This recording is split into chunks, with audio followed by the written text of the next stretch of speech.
It's time for the Titans on your home for Columbus High School athletics. Columbus Sports He's Live. got some room to run around the left side. Jaden Rodriguez, he's going to the house. Jaden Rodriguez. Mooney, corner three on the way, good. Mooney for three.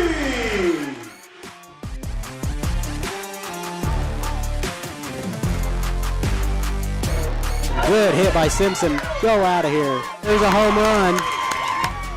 That ties the game.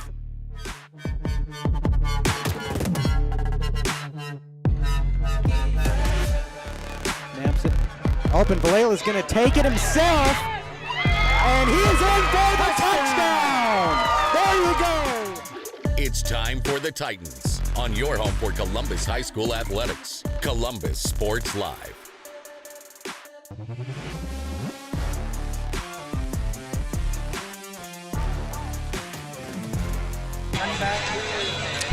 If the flag's out on the field, that means we're ready for the high school football season 2024, getting ready to be underway. Carson Cobb, Buddy Durfelt, Huck Hallam up here at Cecil Klein Field. A beautiful evening here for high school football. A little warm, but the field looking great. A very inexperienced team last year returns a lot of starters in a lot of key positions this season. 12 seniors back for the Titans this year as they take on the Independence Bulldogs for the first time in about a decade. So it's going to be a good one out here on a Thursday night. Not typically what we expect for high school football, but we're going to take it anyway. A lot of expectations in this season, I think, considering how poorly, I don't want to say poorly, but considering the rebuilding efforts that Columbus had to go through last year to get to the playoffs. I mean, that was huge for that team. And this year, I think the expectation bar set quite high. I think they plan to upstage what everybody thinks of them, and that's what this Titan team is all about. A lot of whiteboard material for the team this year. We got some new things to talk about. We've got both coaches mic'd up. They're going to join us later on in the program. The Optic Communications pregame show begins in 90 seconds when we come back. Titan football's back here in Southeast Kansas, Cecil Klein Field. We return to the 2024 season in 90 seconds.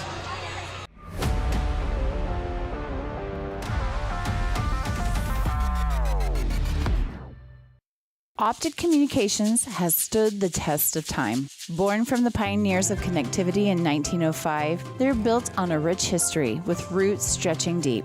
Just like Optic Communications' 100% buried fiber, making them the fastest, most reliable internet provider in the region. Optic's employees are local, friendly, and fast to respond. Optic Communications, built for the future, with a foundation firmly in Columbus. Learn more at optic-communications.com.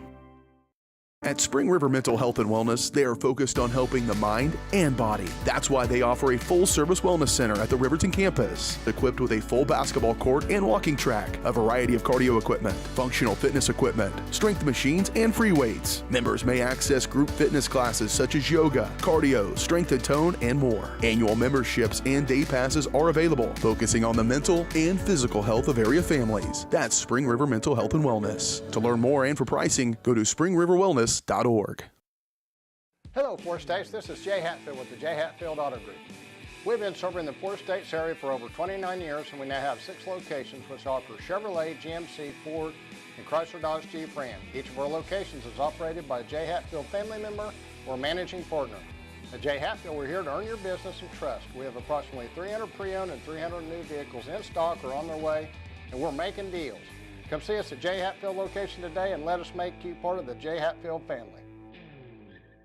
From the football field to the bean field, the right equipment can make all the difference. Gear up for harvest, expand your fleet, or grow your business with Tyler Jackman at Big Iron Auctions. Tyler can improve your operation conveniently, efficiently, and effectively. And if you're selling one piece or the whole operation, Big Iron can connect you with over 750,000 registered bidders. Buying or selling, go big. Big Iron Auctions. Call Tyler Jackman at 620-404-8115. BigIronAuctions.com.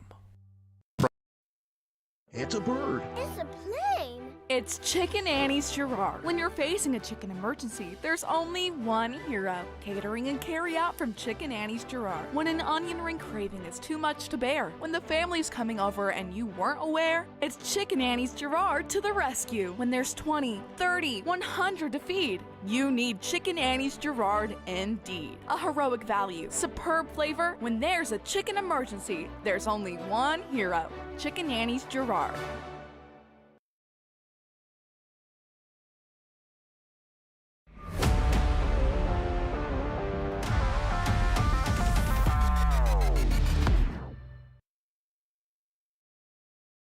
Sound up so I hear more. And here we go. As we kick off the Optic Communications post-game show, or pre-game show now. Get it right, yes. There you go. We got to change a lot of this stuff. But the pre-game show brought to you by Optic Communications. Optic's roots run deep, just like their 100% buried fiber, making them the fastest, most reliable internet provider in the region. To learn more about everything Optic has to offer, visit opticcommunications.com. Well, 2-7 last year. You know, low on the numbers. I mean, when you got two seniors, neither of them with a lot of minutes, and then a young junior class that's trying to make their mark, get their name out there, rebuilding is what that team was centered on. And, you know, like we talked about last year, you know, some of the scores didn't look good on paper, but when it comes down to the intensity level, I think they improved week by week. And there was a lot of teams that were loaded last year that they had to go through. Parsons was extremely talented. Colgan made a state semifinal run. Parsons and Frontenac both in the round of 8 last year. That's where they ended. So, you know, when you have to go through those teams, that builds experience. And with a lot of returning starters, you know, we hear a little bit from it from Coach Burns on the pregame show. We'll hear from him later. He lists off a ton of names. You know, I asked him to just talk about a few starters, and he even quotes himself as rambling, but he lists off a ton of names of guys that are coming back. And, you know, I mentioned it before he did, but like when Jack Valalick, you know, last year, you know, took a few sacks at the beginning of the year maybe he shouldn't have taken. Yes. That guy has improved. Oh, we saw growth then. Yeah, week by week he improved. Yeah. And he improved. I mean, a lot of those guys improved, but I mean, really from going just being hesitant to even throw the ball in the air. You know, you run a play action and you're struggling to put it anywhere. Yeah. Then you got to get sacked and you lose yards. I mean, it went from losing yards on a sack to, okay, no gain. Hey, we gained a few yards because he ran it up the middle, found a hole in the found a hole in the defense. And that's experience. And that's experience talking. So, Jet Tanner, another kid that's improved, and Coach Burns talks about it. You know, over the summer with the weight room, the numbers were extremely. I think he said record since he's been here for attendance. So that's a positive change. And then you look at just this group and how hungry they are, how motivated they are to get a season. This game's important for them. Yeah. It's a 4A school. That's like not even the main part. You got to think this group of seniors right here has never won a Week 1 high school football game. And that kind of surprises me. If you look back 4 years ago, we were in Frontenac. That game got moved to the following day. We had to be up there at 9 o'clock. You get home at midnight, got to turn up, go back around at 7 o'clock to be there for a 9 o'clock game. The Frontenac Little League teams were wanting us out of the way for that one. The following year, we played Frontenac. Or wait, no, we played Girard, I'm sorry. And that was when Girard had about everybody in the world on their team. And then you look at progression. We gave them their closest regular season game. Last year, knew the numbers were bad.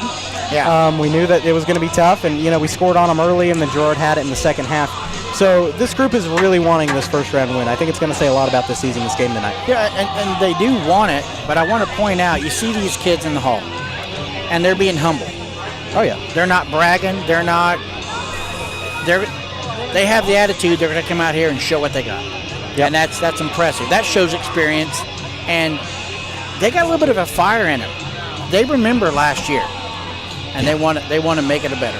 I think they remember especially that Burlington game when you stop them early, and then there's one kid that escapes 5 or 6 times to the pile, and it's just a mess. But this year, like we said, a lot to look forward to, a lot to be excited about, and it's just going to be a good night. Yeah. It's going to be a good night, I've got a feeling. We'll take another quick break, and when we come back, we'll take a look at tomorrow's games, and we'll give you some predictions for those as that's when high school football really kicks off. We're the exception. Hey, we are the starters this year. That's right. We'll take a quick break. Optic Communications pregame show returns after this.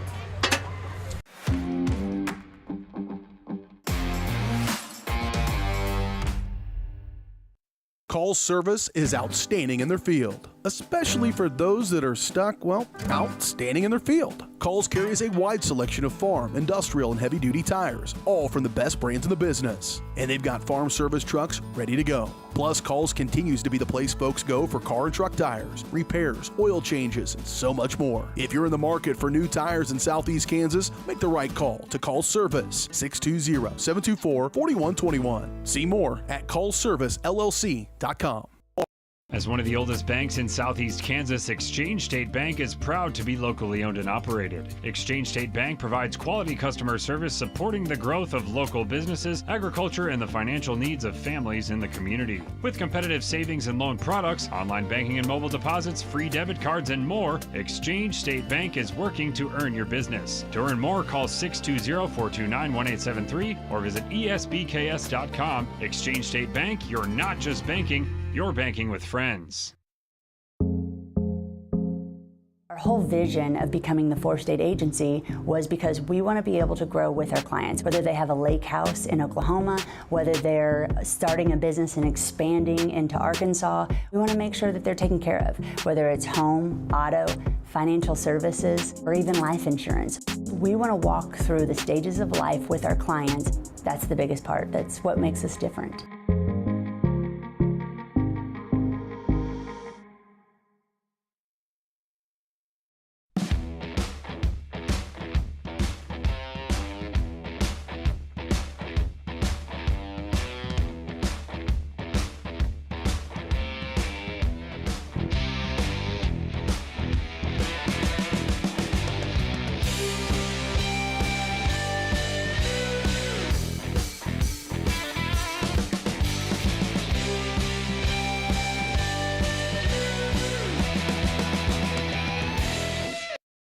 Why settle for less than the best? Croc-Can's gigabit fiber optic internet is now available to Pittsburgh, Frontenac, and Fort Scott, and many rural areas in between. Croc-Can has the best speeds, the best reliability, the best service, the best support, and is overall the best value on all ultra-high-speed internet. If you want the best home internet connecting as many devices, all without equipment rentals, contracts, or overages, it is the time to switch to the best. It's time to switch to Croc-Can.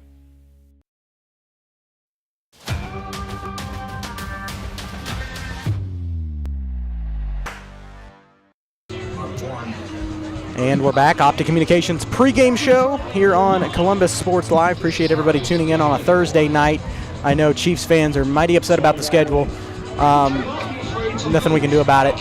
Lack of officials in the area. Somebody had to play a Thursday game. That's what I've been told. We need to call the NFL and tell them to postpone to tomorrow so we can get our game in. I know. Well, I tried. I couldn't get through. So, but 7:20 kickoff. Yep. We'll try to keep everybody updated. I know people are trying to bring in like TVs to the parking lot and watch it. I don't know how that's going to go. But we do want to tell you about some games going on since this game will be over. We encourage you to go check out some other good games going on Friday night around the area. Girard taking on Colgan at home. That's going to be a good Week 1 game right there. Yeah. And see, here's the thing. My brain says Colgan, but my heart says Girard. That's exactly what I was saying. Well, because Colgan loses a decent chunk from last year, but their program, they can easily rebuild. Right. They're a program that easily rebuilds, and they really never have a truly bad season. Yeah. Girard coming off of a, I think 3-5 year last year, maybe 3-6. But those kids, just like ours, are going to have a little fire in them. Yeah. And so it'll be very interesting. You know what? I'll be in Girard tomorrow night. Since I'll be in the home press box where the AC is, I'm going to root for Girard. So they don't kick me over to the other side. Good answer. Good answer. Paola at Fort Scott, 2 4As taking on each other. I'm going to assume Fort Scott's going to have that one. That's what I would say. Let's see. Frontenac at Galena Week 1 under the Leon Miller era for the second time. I think Frontenac's going to have it. Galena's 2A. So I don't think that they will have another season like they did last year, not winning a game. Yeah. I think we're going to see a lot better performance from them, but I also think that it might take them a few weeks to figure things out. Frontenac's going to have it in week one. I think this year will really be a building year for them. Yeah, it will be a building year. Let's see who Baxter Springs has got. They have Riverton tomorrow night. It's a home game for the Lions. I'm going to see Baxter on that one. Really? Yeah. I think it's going to be close. I think it's going to be a one-possession game or less. Both teams. I mean, that's been a rivalry that's been around for decades. Well, Baxter's finally been able to get some of these wins in the regular season, and it's really helped out that program. And I think the years of going 0-9 are finally in the past. They're in kind of a new era, and I think it's going to be a real nice game. And then Parsons at Labette County in week 1. That should be another good 4A matchup. Parsons not losing too many. They were loaded last year, and they're going to be, I think, probably the number 1 contender for Class 3A District 1. I said they were 4A a minute ago. They're not, but they're probably number 1 contender for Class 3A District 1, I would say. That's my thoughts. That's your thoughts on that? Have to agree with that one, obviously. Thank you. We'll come back, and we'll take about a 90-second break. Kendall Fiskus from the Independence Bulldogs joins us on the mic, get his thoughts on the preseason. Optic Communications pregame show with Kendall Fiskus returns after this.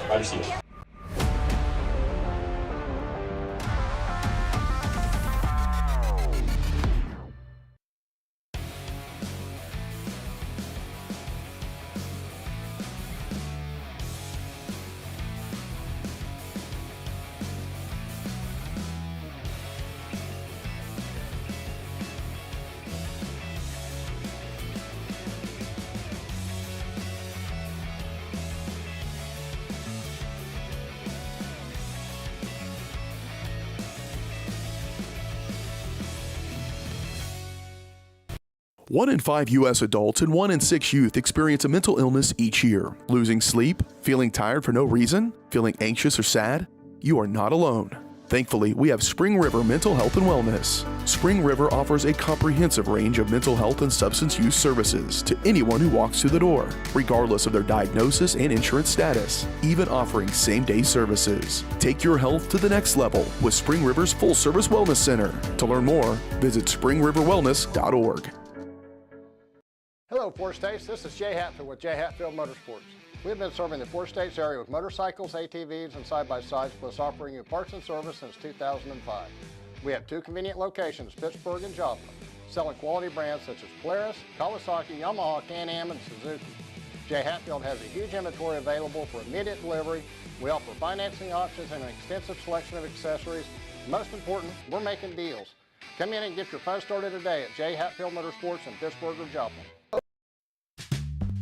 Selling equipment can be a hassle. Whether you're needing to replace an old tractor or you're finally getting to retire, the time and energy needed to clean, prep, promote, and sell seems daunting. That's why you need Tyler Jackman and Big Iron Auctions. From one piece to the whole farm, Big Iron Auctions can deliver your items to more than 750,000 registered bidders. Call Tyler Jackman at 620-404-8115 or learn more at BigIronAuctions.com.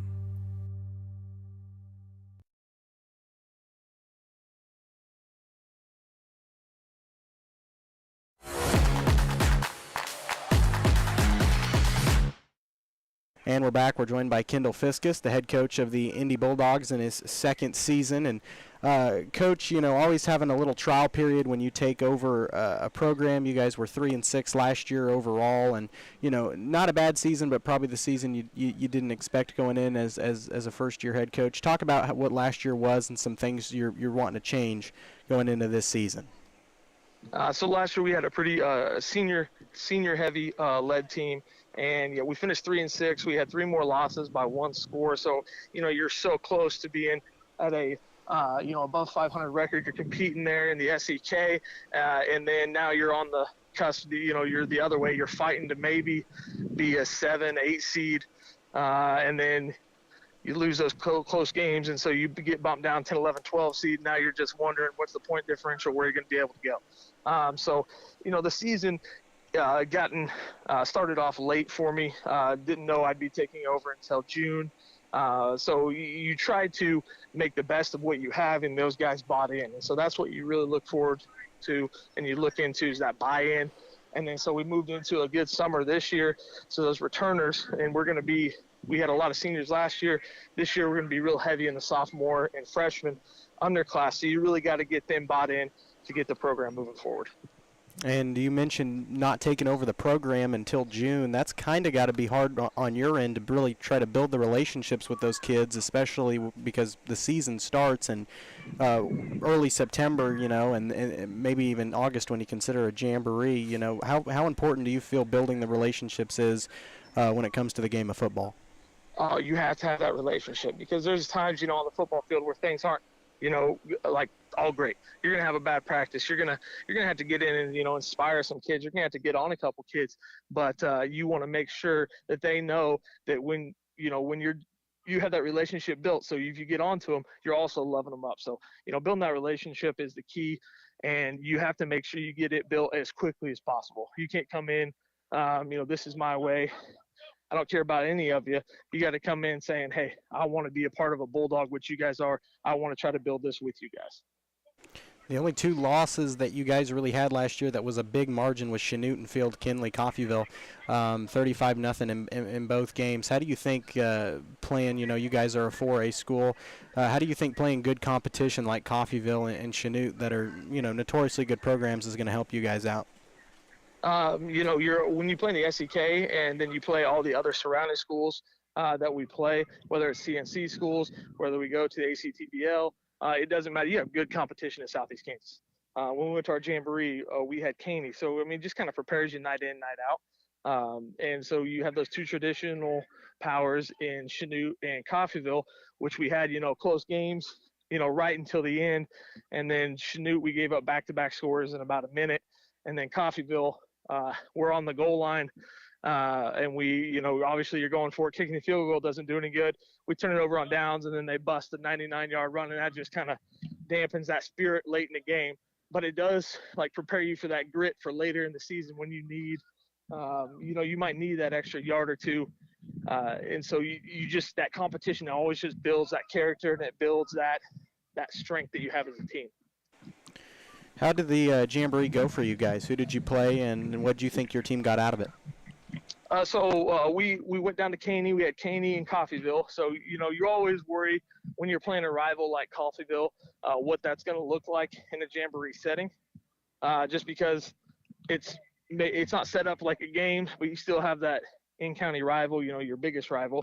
But I thought we got a lot of positive things out of it. We're looking at, what we can do. We had some guys that we had moved positions. We got to see them in that aspect. And then we saw, of course, Coffeyville was the team that put 35 on us last year, but we were able to move the ball, and we had some good key stops. And then, of course, Caney Valley, they're always just monstrous up front. So we got to see a little bit of a difference when you have 5 guys across the line that are all well over 225 pounds. You guys have Columbus tonight or on Thursday, and it's kind of weird opening up the season on a Thursday game, but I know with the lack of officials, somebody's got to play a Thursday game somewhere. And it's been a while, I think, since Columbus and Independence have faced each other in any kind of season, especially in a week 1 high school football game. But as you guys prepare for Columbus coming up on Thursday, what are a few things you can tell us about them? We know that Columbus has tradition, so it doesn't matter, what happened last year. They're always going to come ready to play, and they're always going to have, a large number of kids out, and they're always going to be competing, through 4 quarters to the final whistle. Able to exchange film. Coach and I exchange film, and so we're able to see, we got size and speed, athleticism across the board. So it really shows that, a lot of people ask me, you're playing a 3A. Yeah, you're playing a 3A, but you're also playing a 3A with a great tradition that has great athletes. Coach Kendall Fiskus joining us on the mic. Thanks for your time. Absolutely. Thank you. We'll take a quick break. Coach Burns joins us on the mic. We're back in 90 seconds.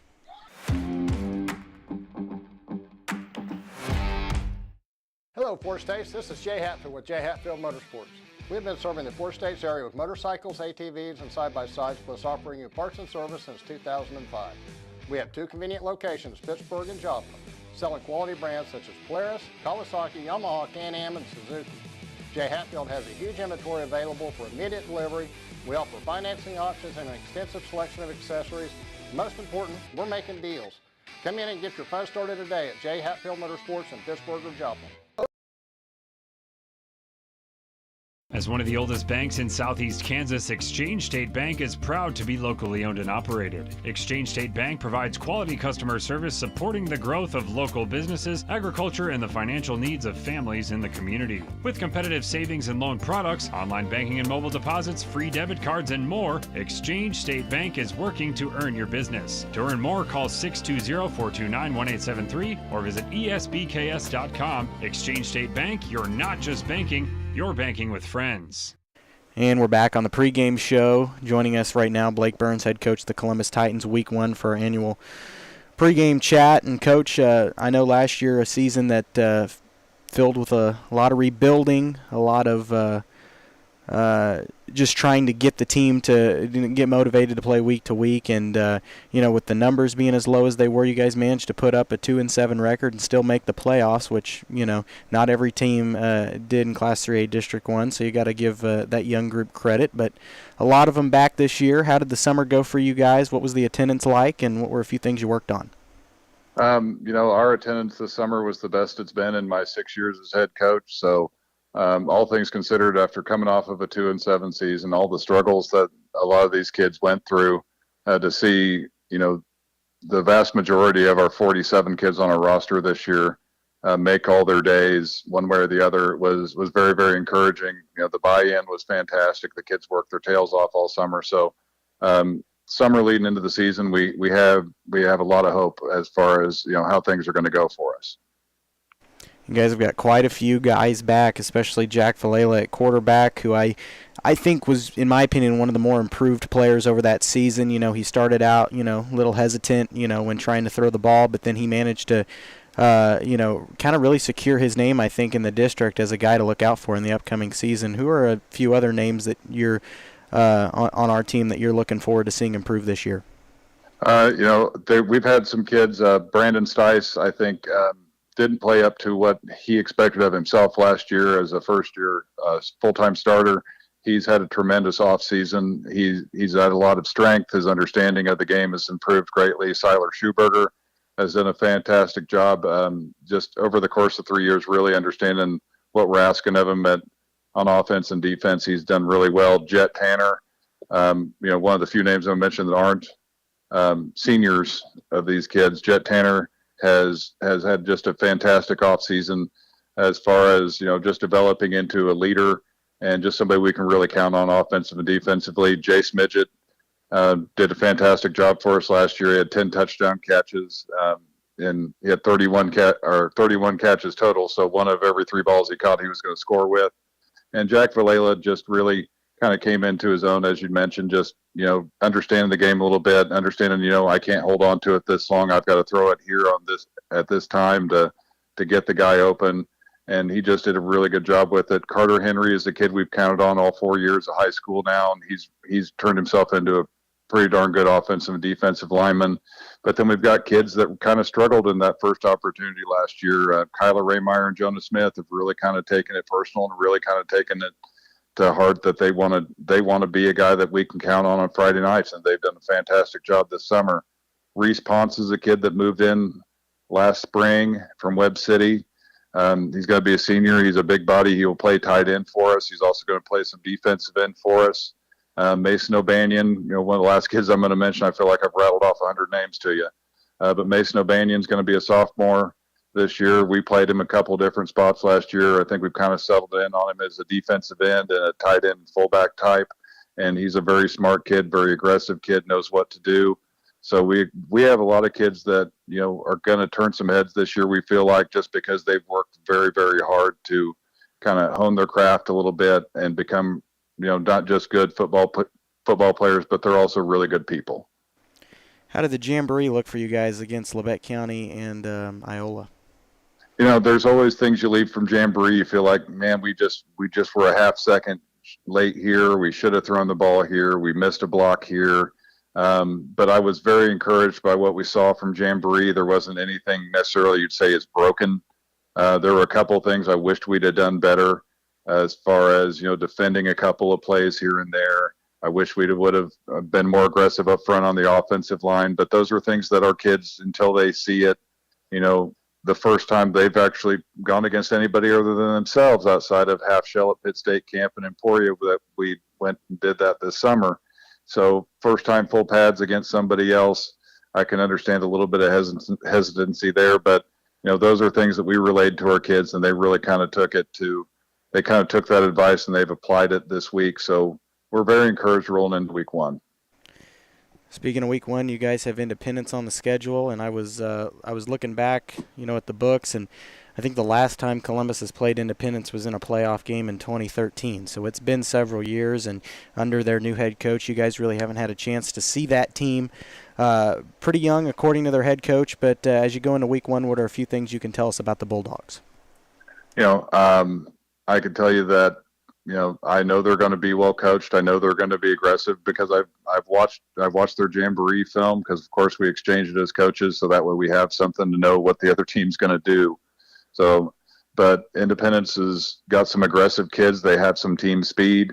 I know they've graduated some kids in certain spots, but I don't expect anything but their best shot, because it is week 1 and everybody always wants to get off to a good start in that first game of the season. So we expect them to come over here and to our place and just give them their best shot and just see if we can kind of hold up and see what we can do. But I expect them to travel well, and I expect their kids to be high energy. That's Blake Burns joining us on the phone. Coach, thanks for the time and good luck tonight. All right, thank you. When we come back, starting lineups and the keys to the game and the opening kick to the 2024 high school football season, that's all coming up next. We're back in 90 seconds. All right, here we go. Coin toss. And there goes our scoreboard camera. It's off, which is nice. Because of this? Because of people bumping it. I don't know. Well, here, get the starting lineup so I fix this. All right, starting lineups for tonight. For Independence, starting offense, you're going to have number 8, Deion Jones. At running back, number 9, Reese Reichenberger. Number 11, running back, J.D. Vile. And number 12, wide receiver, Keenan Lannon. Number 15, quarterback, Jace Dye. Number 25, wide receiver, Heston Smith. At offensive lineman, we're going to have number 69, Joshua Foreman. Number 54, Josh Hogue. Number 72, Dylan Cooley. Number 76, Noah Eddington. And number 78, Stanley Kowalski. And that's the starting offense for Independence. Starting offense for the Titans tonight. Quarterback number 10, senior Jack Villela. Running back number 2, senior Jet Tanner. Wide receiver number 35, senior Siler Schuberger. Wide receiver number 3, senior Jaden Rodriguez. I think I've said senior more than we did in an entire game last time, right? An entire season. An entire season, right there. Wide receiver number 14, senior Brandon Stice. Good to see him at wide receiver this year. Wide receiver number 8, senior Jace Midget. Offensive lineman number 55, senior Jonas Smith. Offensive lineman, senior number 50, Carter Henry. Number 66, senior Austin Glover. Freshman number 56, Cash Smith. And number 71, senior Kyler Raymeyer. A lot of seniors in our starting offense. Good to see that. Yes, absolutely. And you heard it from Kendall Fiskus earlier on. This Indy team, they are 4A, which is a little concerning, but pretty young. Oh, you just knocked me out there. There we go. There we go. We're back to normal. So hopefully I'm going to get this quarter cropped. You might have to give us some time. So it sounds like Titans are going to get the ball starting out. Independence got the ball deferred to the second half. I don't know if you guys saw the coin toss while I was giving the opening offensive teams there. All right, we're going to do that for now, and then we'll edit it when we can. But we got the scores up there. Let's just hope nobody bumps it. But why are you looking at me when you say that? Did I do that? No. I think I did. I don't know. Well, here we go. Taking the field. Feel the electricity right now. For the first time for this big senior class. And see, we made some coaching changes. We've got Coach Perry and Coach Coach Lynn up in the booth and Coach Spear down here on the field. He's progressed. He's made his way from the press box to the field. Yes. We've got number 35, Siler Schuberger, back deep. Who else we got back there? Number 3, Jaden Rodriguez. So kicking off for the Bulldogs, number, I think, 76, Noah Eddington.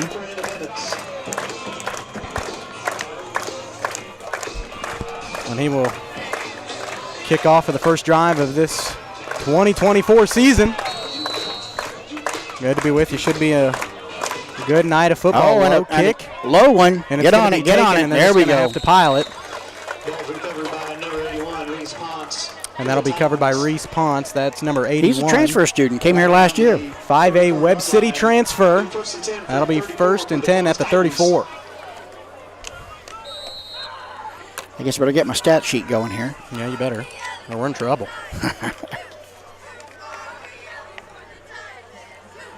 Who's in the backfield? Tanner?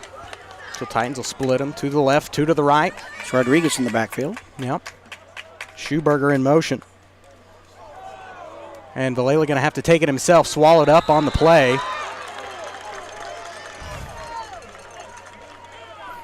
And that wasn't the best look for the first loss of offensive look of the year. 5 on the play. Loss of 5, be 2nd and 15 for the Titans. That'll make it 2nd down and 15. I can already hear yelling from somebody. And that's the parents. Yep. So here we go, 2nd down and 15, ball on the 29. Receiver split to the left, 2 to the right. That is number 20, Lemmy Stone in motion. Layla back to pass once again. Going to have to find somewhere before he gets sacked. And lots of time. The right side himself. He's got a man open. That's number 8. Smith, and he catches it. He's to the house. And on the second play of the season, Titans score.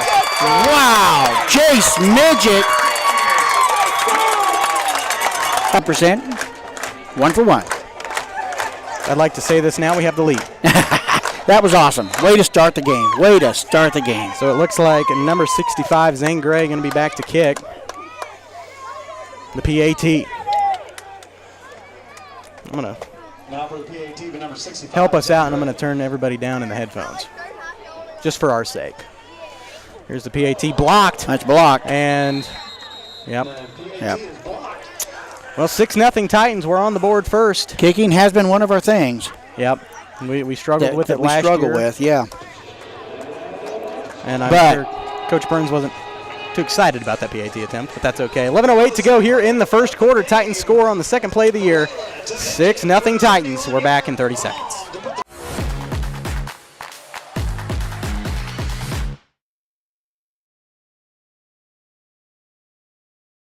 Why settle for less than the best? Croc-Can's gigabit fiber optic internet is now available to Pittsburgh, Frontenac, and Fort Scott, and many rural areas in between. Croc-Can has the best speeds, the best reliability, the best service, the best support, and is overall the best value on all ultra-high-speed internet. If you want the best home internet connecting as many devices, all without equipment rentals, contracts, or overages, it is the time to switch to the best. It's time to switch to Croc-Can.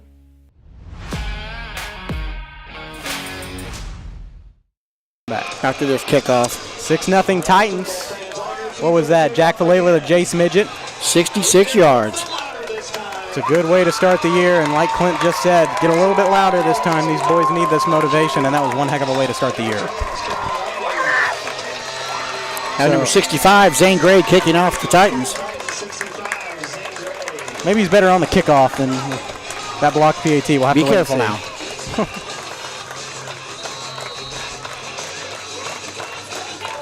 And there's a nice kick. Line drive. Yep, going to be taken by number 77. That's Jeremiah Melgan. And he's going to escape through a hole, brought down on a shoestring tackle. But pretty good field position there. Jet Tanner with the tackle. About the 46. I'll put it at the 47. That's where Independence will have it 1st and 10 to start off. And that's pretty good field position for Indy. Yeah.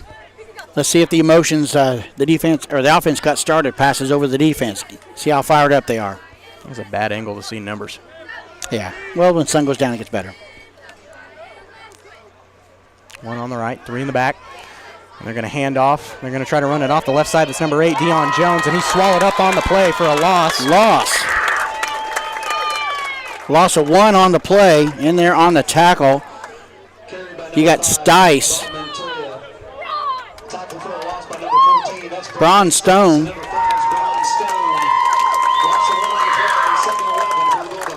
So like you said, loss of 1 at the 46, 2nd and 11. For Independence. Yeah, they didn't have much time to get that going. Just kind of met by the Titan D. Receiver on the far side. They're going to run the same play to Jones. He's going to go around the left side. He's trying to find a hole. Escapes forward for a few past the 50. He'll be brought down at the 48.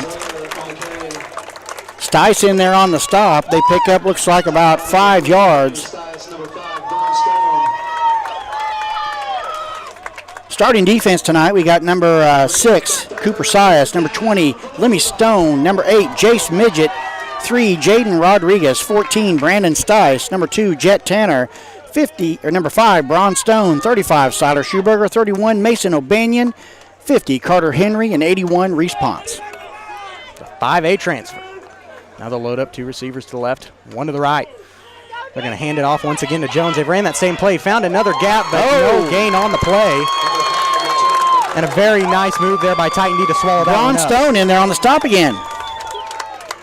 And picks up maybe a yard on the carry.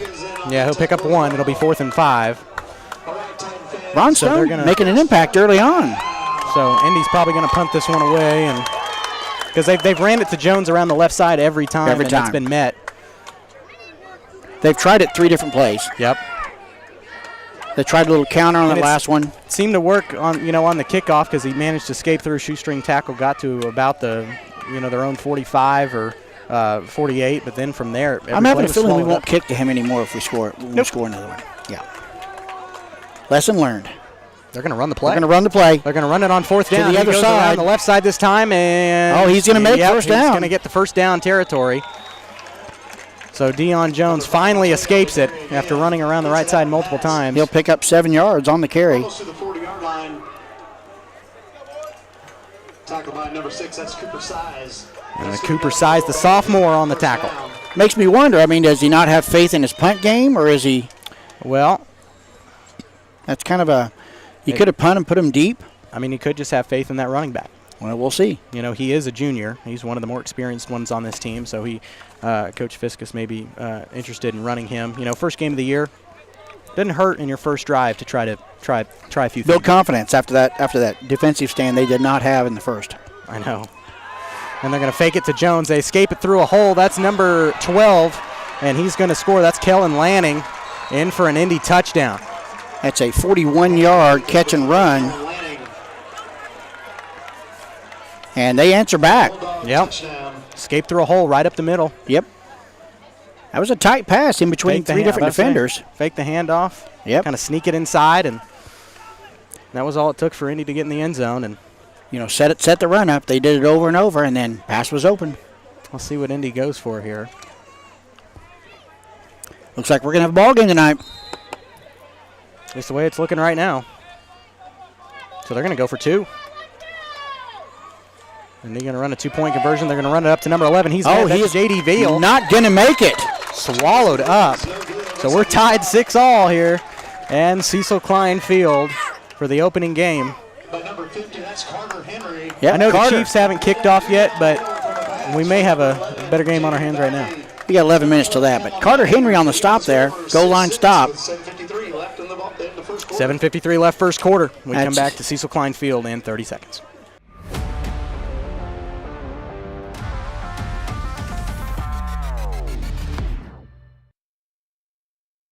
One in 5 U.S. adults and 1 in 6 youth experience a mental illness each year. Losing sleep? Feeling tired for no reason? Feeling anxious or sad? You are not alone.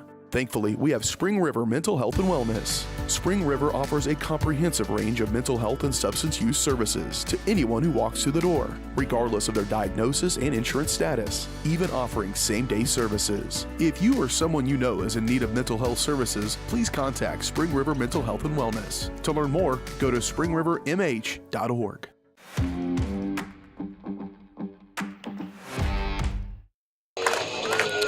Welcome back to Cecil Klein Field. 6-all here. Hey, Indy's play to go for it on fourth down worked. Yep. They're in the end zone. Titans scored first. Indy answered back. And that'll be, once again, number 76, Noah Eddington. Just a sophomore. Going to kick off here for the Bulldogs. And back deep, it's Rodriguez and Schuberger. Yep, and going to be a little shallow. Number 5, I believe Ron it's Stone. Yep, he's got the ball, and he's Look going to at him go. Ron Stone. Almost to the 40-yard line, probably about the 39 where he was brought down. Not bad field position there for Columbus. Yep. And they'll put him at the 40, actually. Yep, Ron Stone with a nice run back. And I'll tell you what. That's a sophomore there for us. Exactly. When it comes down to it, these younger guys are still fighting this 4A defense. Yes. So 1st and 10. You may have noticed a lack of a student section tonight because we're playing on Thursday. Yep. Volleyball's playing. Girls golf played earlier today. We'll talk about a little bit of that coming up later on tonight. Coach Grundy and crew with a nice effort as they're going to run it up the middle. That's number 2, Jet Tanner on the carry. On the stop, look like they're number 40. And I think they lost one. Number 5, Ron Stone with the carry. Brought down by number 40. They'll be at the 39. Number 40, who's not on the roster. He's not on the roster? We have number 50, Johan Barker. Brady Palmer.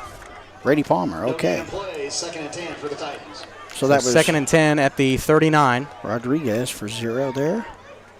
So initially spotted at the 40, okay. Layla going to hand it off up the middle. They're going to run it again. There we go. That's number 2, Jet Tanner once again on the play. Gets to the 45. Looks like he's going to pick up 4 yards. No, they're giving him 5.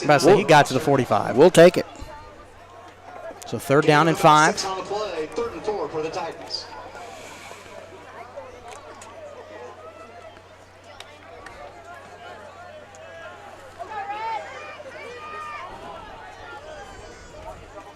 Receivers split, 1 to the left, 3 to the right. Valela going to bubble screen out to the right, and that's Cy he breaks Schuberger. loose. He's going to break loose for a gain of 2.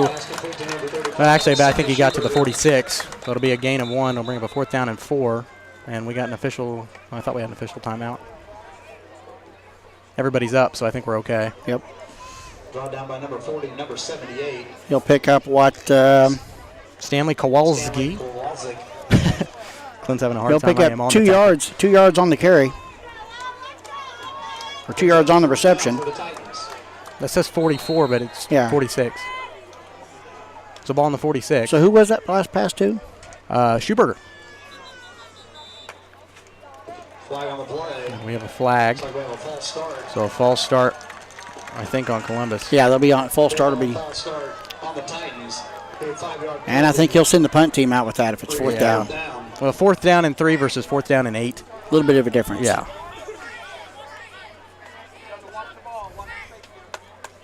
A little bit of that early season jitters there. Back to punt for the Titans, number 35, Cy Schuberger. So he's going to put Cy Schuberger on the punt. Kellen Landing back deep.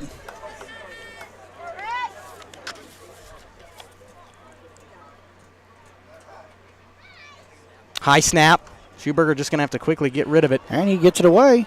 And it's going to take a roll down to about the 35-ish. Looks like 37. Okay. Good eye. A little hard to see, but, you know. The bright orange yard markers give you an idea. Yeah, that happened first. Oh, Stone Cold. Is he going to come out? If anybody watches wrestling, they're going to get why I said that because of Clint's music. I don't watch wrestling. Okay. That joke bombed. We're off to a good start. Stone Cold Steve Austin. When the glass would shatter in the World Wrestling Federation, I mean, the crowd would just go wild. So here we go. Indy ball on the 37. 1st down and 10. They're going to run it to Jones on the left side. Ball loose, and it's recovered, I think, by Columbus. Somebody had to get on top I think of that. it's recovered by the number 54. Yep. Yep, I think you're right. No, Cash Smith jumped on it, I thought. Well, now we have some confusion. No, number 54 for their team recovered it. But it was Cash Smith saying hello in the backfield. Okay. Yeah. And that's a freshman. But hey, fumble, ball loose on the first play. They're going to run it to Jones. We know that. So there's the So 2nd and 17. Yeah, well, 2nd and 20 at the 30 is what they're calling it.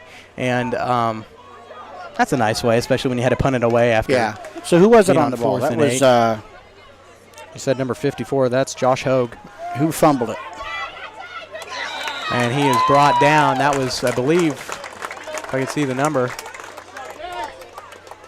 I think I could read black numbers. That's number 11. That's J.D. Veal on the carry. So it'll be 3rd down and 15. Well, if they don't gain anything here, my guess is a punt. Yeah. Who was it who had the ball that fumbled? That was, I think, Deion Jones. They tried to run it to him, and it just did not work. Came loose out of his hands, and Titans nearly caught up on it, but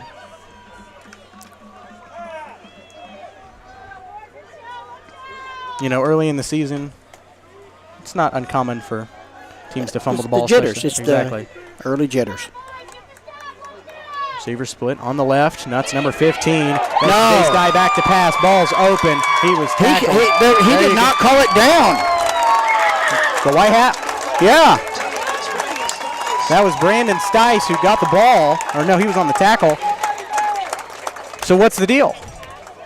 The white hat didn't call it down, so it's Titan ball. It's Titan ball regardless. But so with 4:25 left to go, Titans have it.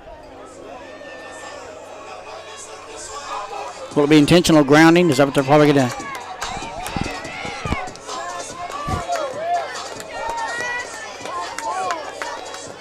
First controversial call of the year coming up. Here we go. Both coaches pointing the other way. I think they get paid to do that. Do they? It's in the contract. I mean, if the white hat doesn't make that call after it pops out, then it's Titan ball. The fact that he didn't call the play dead right there and he watched it implies to me that he saw it as a fumble. Yep.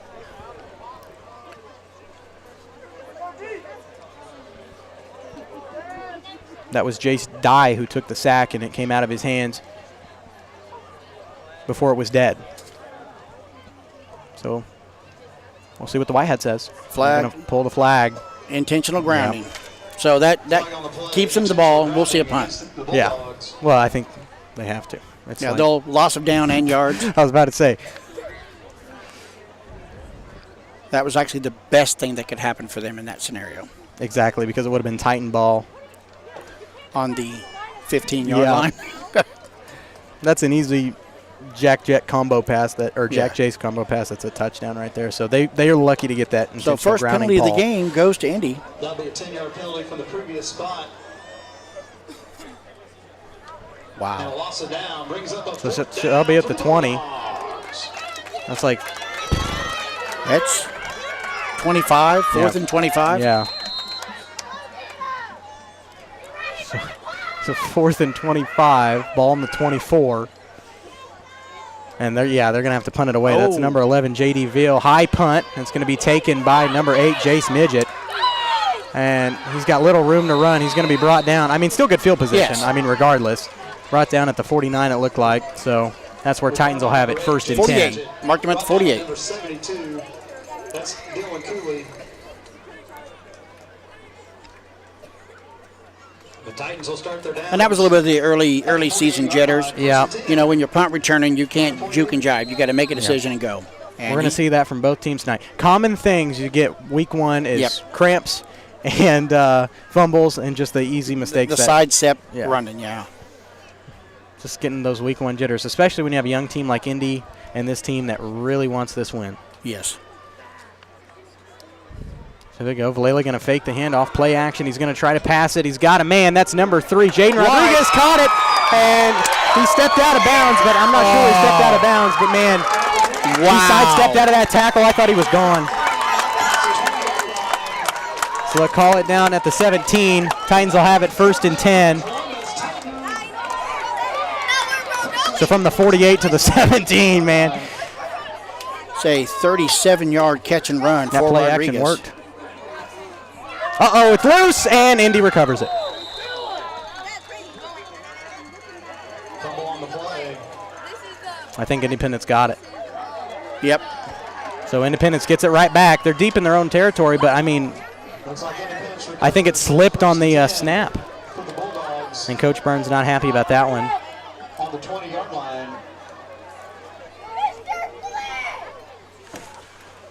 Oh, man, the emotions are just going back and forth in this game. That was another mistake right there. Early on. Those early on mistakes. They're going to bite both teams, like we just said. So it's like we're 1st and 10 right where we were. Maybe they'll fumble it. We'll catch it. Yeah, flop it on top of it, you know. I mean, like we talked about just a minute ago, early mistakes are going to bite both teams tonight. And nothing met on the play. I'm not sure who that was on the handoff. It's open. Indy does fall on the ball. They called the ball. They called him down.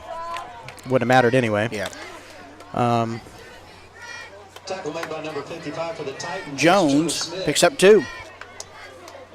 Gain of about 2, 2nd and 8 for the Bulldogs. That did not look like an 8 to me. I apologize. I think we need like a set of binoculars that we set here that I can just sit. Maybe my vision's getting bad. I don't know. Things are a little blurry. Those are my regular glasses. Things are getting a little blurry for me. I don't know what to say. You're old? Not really. One receiver split on both ends. That's number 21. 34. Is that really? Yeah. Or 39. 39 on the carry. That's Clayton Kumari. See, when they got the jerseys rolled up like that, I can't tell what the number is. Independence, we don't have a 39 in our roster. And he'll pick up. That's Clayton Kumari. He's a freshman on that carry, so it'll be 3rd down and 6 at the 26, I think. That brings up a 3rd down for the Bulldogs. So here we go, 3rd down and 6. Ball on the 26, under 10 on the play clock. High snap. They're going to have to bubble screen it out to the left. That's number 12 on the catch, Kellen Lanning. He's going to run through, pushed out of bounds. Okay. I don't know if you saw it, but it looked like the running back he juked to the right before the snap. He moved before the snap. Gets out to the left side. Obviously, the ref didn't see it. Yeah. But they got a 1st down out of the reception. Yep. So, ball on the 35. Indy's got it, 1st and 10, 2:36 left to go, 1st quarter. Man, the emotions are running high with this one. Yes. But I'm surprised how quiet the crowds are. I mean, really. Chiefs just kicked off. They're going to run it around once again. That's number 39. That's Kamari. He's running around the left side, escapes through. He's going to be in for a touchdown. Wow. No flag. And he just broke through the Titan defense, found a nice hole on the left side. 65-yard run. Indy leads 12-6.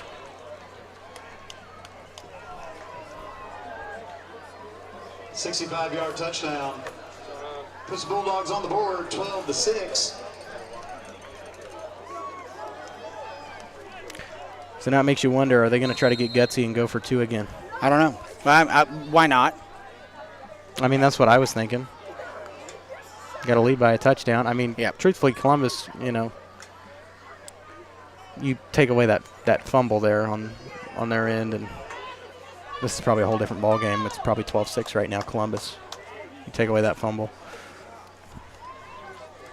And they are going to go for 2. They're going to run it up, and he is going to be stopped. Yeah. So nobody in on extra points tonight so far. So Jace Midget and Braun Stone in on that one. Indy leads 12-6 here, 2:25 left to go in the 1st quarter. We may have a shootout tonight. We'll find out. 30-second break. We're back here on Columbus Sports Live after this.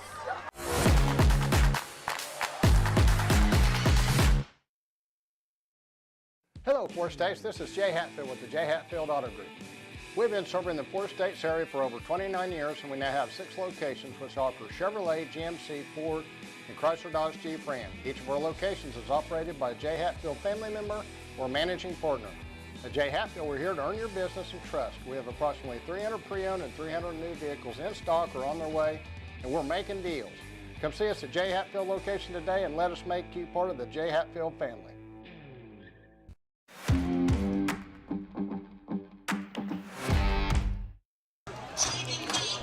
12-6, Indy leads it. Here with 2:25 left to go. Columbus had that one pass play from Jack Villala to Jace Midget over the top and for 66 yards. That's been all Titan offense has got up so far. And, besides the early mistakes, we haven't looked too bad. You take away that fumble deep in Indy's territory, and this is a different ball game. But up to kick. Now we'll see the seniors. Noah Eddington, and another low kick from Eddington. It's going to be taken. I believe that's Carter Henry. Nope, that was number... That's Reese Ponce. Okay. He's 81 and 72. That's why I missed it.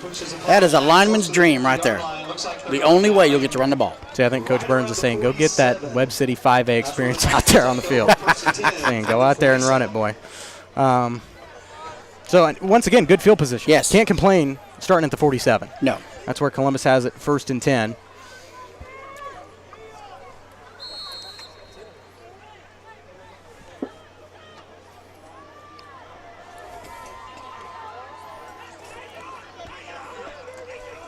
I can hear the Indy coaches from here yelling something. Yeah. Midget on the near side. Villala going to run it up with, I think, Jet Tanner. Met for about no gain. Number 2, Jet Tanner. Going to give him a yard. No gain. That's a little generous in my opinion. Nope, they called it no gain. 2nd and 10, yeah. Oh, moved it back. That's his 3rd rush for 5 yards. We haven't really established a rush game yet. I know. But I think that's what Coach Burns is really wanting. We've got the line.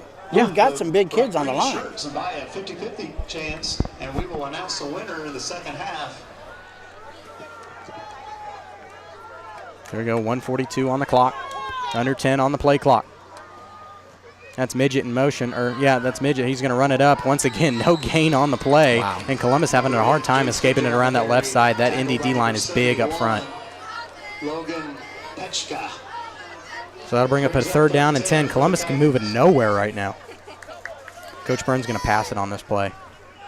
Football's a game of emotions. We got to get something going. I'm about to say, I think he's going to pass it and just try to get it somewhere. Yeah.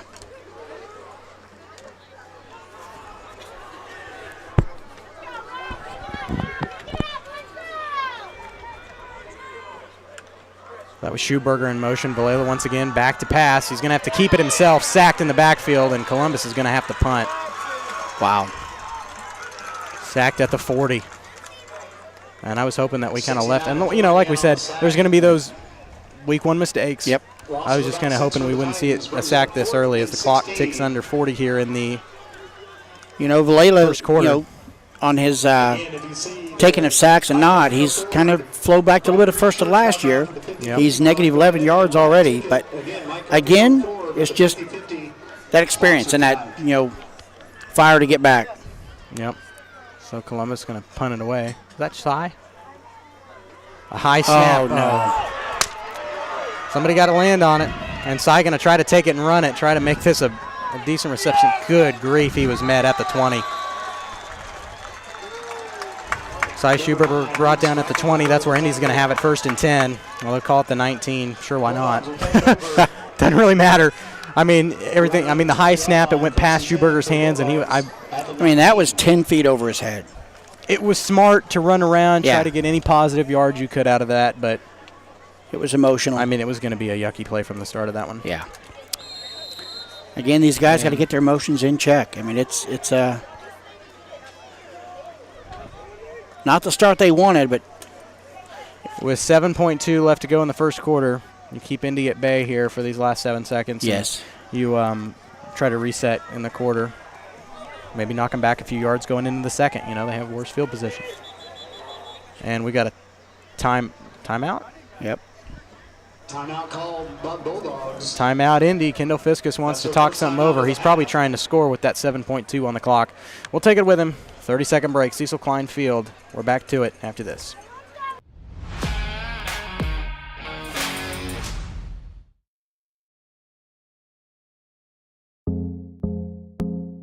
Our whole vision of becoming the four-state agency was because we want to be able to grow with our clients, whether they have a lake house in Oklahoma, whether they're starting a business and expanding into Arkansas. We want to make sure that they're taken care of, whether it's home, auto, financial services, or even life insurance. We want to walk through the stages of life with our clients. That's the biggest part. That's what makes us different.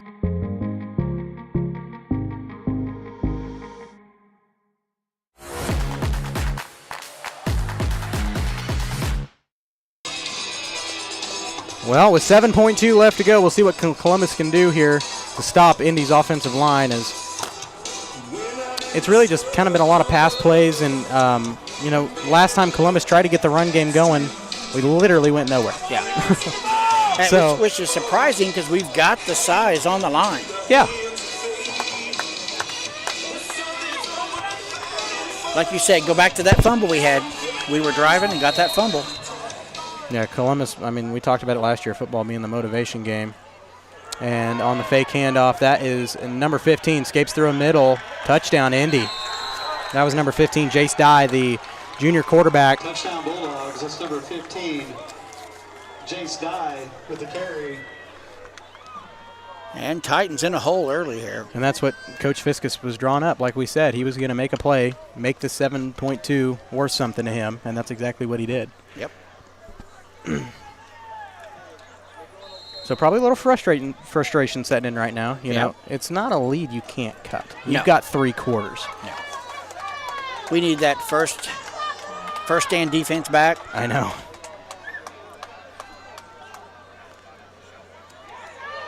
And there's the first. That's Deion Jones, the guy we were talking about taking out. He punches in the 2 points. 20-6 Indy, and that'll end the first quarter.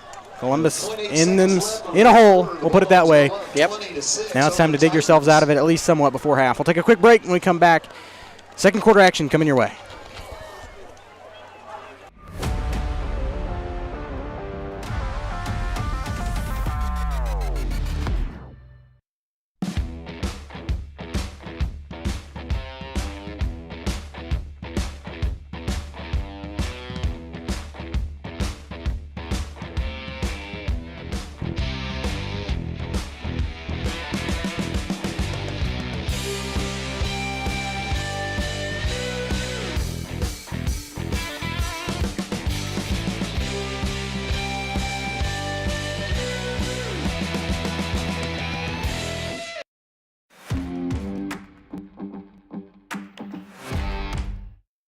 On the kickoff. 20-6 Independence scored in the last few seconds. Deion Jones punched in the 2-point conversion, and see what Columbus can do. It wouldn't surprise me if Coach Burns tries to go back to the pass, considering what the run game established last time for Columbus, which was a goose egg. So that was Eddington again on the kickoff. It's going to be taken by number 5, Braun Stone. Gets around the left side, and there's 0 seconds on the clock. That'll end the second quarter. Tackled by initial tackle. It's all right, somebody just forgot to reset it. Johan Barker for the Bulldogs.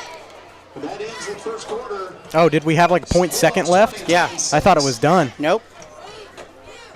Never mind. Well, that'll end the first quarter. I thought it was done, but no, we had like 0.2 left on the clock, I guess. It's all right, our scoreboard's older. That's my excuse.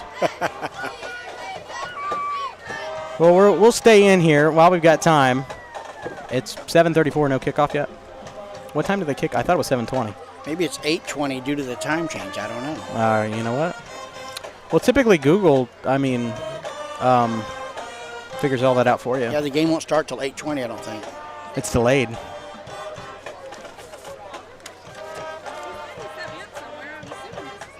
Because the Titans are playing. They're waiting for this game to end. Isn't that nice of the NFL to do that for us? Yeah, I made a couple calls earlier today. Looks like it came through. You worked out. Sorry, I just missed a text from Patrick Mahomes. I'll have to answer that later. No big deal. Around the stadium, or go to www.titanband.com and check out the Well, the volleyball team's back. We'll have to wonder how they did. I haven't received any. And the student section fills up quickly.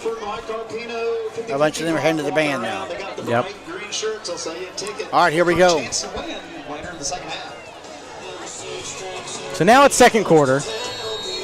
Columbus will have it at the 37. 1st and 10.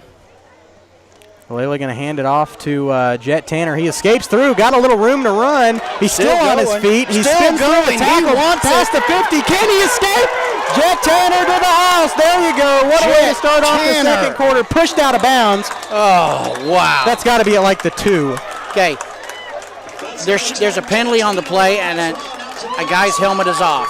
I don't know if it's on us or on us for taking the helmet off or him. I don't know. Well, I wasn't watching back here, so I couldn't see. It's an Indy helmet. It's an Indy helmet, so we're going to see what they call it. Oh, if they negate this. Coach Burns in discussion with the refs here. Because there was a player with the helmet. I think there's a little discussion between the white hat and this official. Burns was smiling, so we'll see. Well, and he gave him a little. It's on them. It's on them. Okay. Decline, personal foul, no helmet. Yep.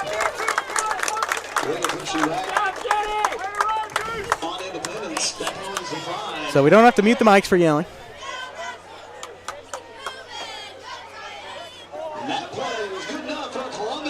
So they're going to call it on the 2, like I said. So it'll be 1st and goal. A 62-yard run by Jet Tanner. 62-yard. That's a way to get it going. Yeah, no kidding. That's what these guys needed right here. And Vallela going to run it up with Braunstone. Swallowed up. Did he get it? Just short. But Braunstone on the carry. So we got 1 yard to go. This is tough, though. With that Indy stack defense, I mean, you send the house. Do you bubble screen it out to the left? I love how they got Braun in there. He's been showing some heart, so they're giving him a reward, it looks like. Yep. That sophomore getting much needed experience in this game, and we'll blow the whistle. Timeout, Coach Burns. Okay. Woo. Oh, no, by Indy. I thought Coach Burns would have. No, he called it on us. He said Titans. Oh, well, Clint said I thought he said Bulldogs. Sorry. That was going to score. Well, I think no matter who took it, you can see why. But like I said, back to Braunstone, I'm really glad. He's a young player, been getting good kickoff returns, showing some fire, and they put him in there, which is a good thing. I like that. Well, and with that stacked Indy defense, gaining a yard is tough. Yes. So for him to just fight through that line and get there, and this is such a rough spot to be when, it looks easy. They know where you're going. Exactly. I don't know if Burns is going to do like a trick play, try to screen it out to the left. I don't know. Try to sneak somebody in on a corner. I don't know what he's going to do. I'm an old lineman here, and it would be a thing to boost the lineman if we just push it in. And I think that's what he's wanting to do, build a little fire with his linemen, his seniors. I think he's going to stack it and just stack it and say, our boys against yours, let's see what happens. He's got 4 attempts. Yep. We'll see what happens. 11:18 left to go. 3 now, isn't it? Because second down. Yeah. Second and goal at the 1. I think they're going to push it in. I think that's what you got to do. And that's exactly what they do. Touchdown Titans. Who was it? I don't know how I'm supposed to see that. We'll see what Clint says, but I mean, when you've got everybody pushing in. Looks like Vallela. So they'll get Vallela in for a touchdown. That's the way you want to start the second quarter right there. With that nowhere drive that we tried to establish mid-first quarter, with Jet breaking through for that 62-yard run, that's what you want to see. And just like back, they're back. So he's going to give Zane Gray another opportunity at the PAT. Yep. And Zane Gray, a junior, who kicked for us last year? Was it Cy all the way? I can't remember. I don't think Gray had much action with that. Kick looks better. That's a good one. There you go. Yes. Might have broke a windshield. 13-20. Titans are back in this one. We'll take a quick break. We come back to Cecil Klein Field in 30 seconds.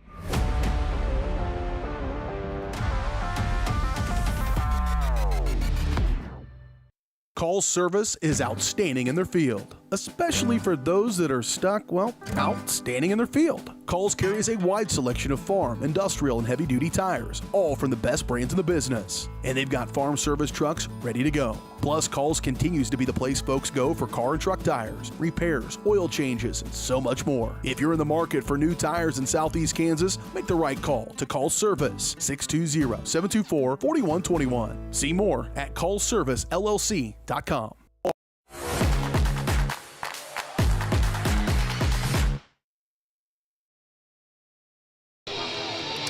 And we're back 13-20 here.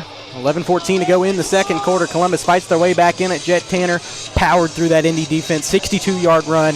And Jack Vallela and Braunstone pushed it in there at the end. Change a word there. Powered over. He ran over 3 different guys. Yeah, you know what? That's a good point. I like that word better. That was impressive.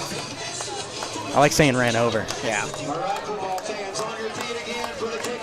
That just sounds more macho. So we got Zane Gray kicking off. Well, heck, after that PAT, might as well give him another opportunity. Zane Gray going to kick it off. That is Veal and I think Lanning in the back for Indy.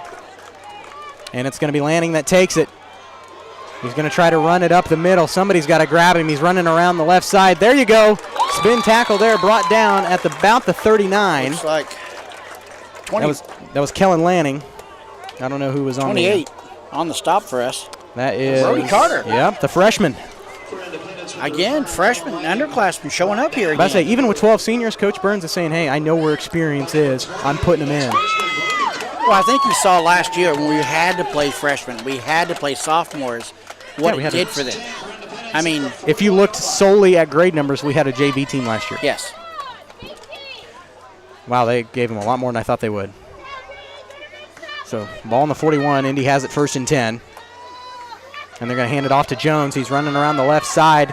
Somebody got to grab him, and there's the pile. Okay, he did it again.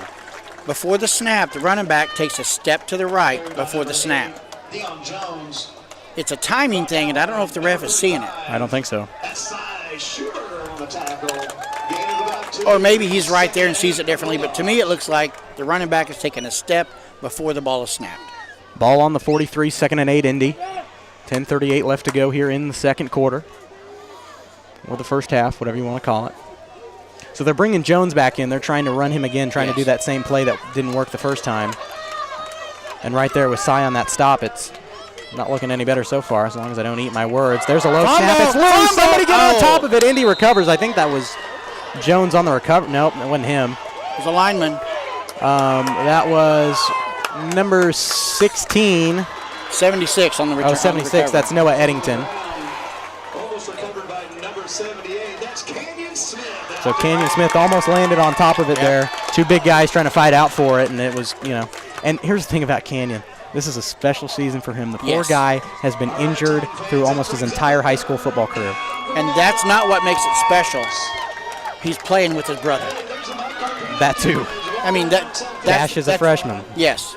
If you guys need a ticket, they will sell So special season in multiple ways for him. They're going to run it to Jones this time around the left side, trying to gain positive yardage. Met by the pile. There you go. 14 on the stop. Indy's not going anywhere. That's Brandon Stice.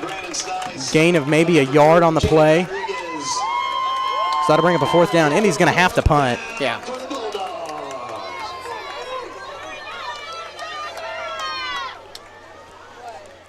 You know, we might be done with Jones. That's his 2nd fumble this game. I know. And every time they've tried to run it around to him. Right. No, he's still out there. Coach is sticking with him, but. Well, we'll see what the locker room adjustments make. Yeah. Yep, and it looks like Indy's going to punt it away. That's number 11, J.D. Veal on the kick. And it'll take a roll down to the 29? 27. 27, okay. Those little white marks, they're only equal 1, in case you're wondering. Yeah, I know. You don't need me making fun of you? I know what the white lines mean, dude. Does the guys in black and white, are those the refs? They are.